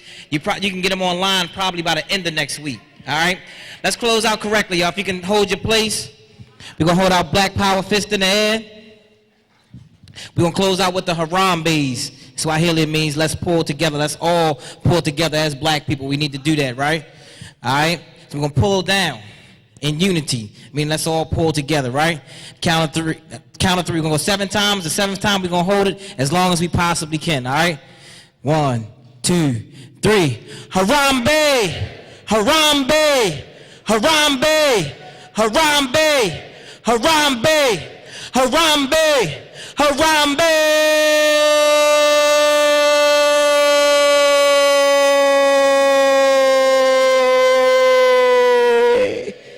Everybody give somebody some love. Turn to another black person and give them some love. Exchange the number.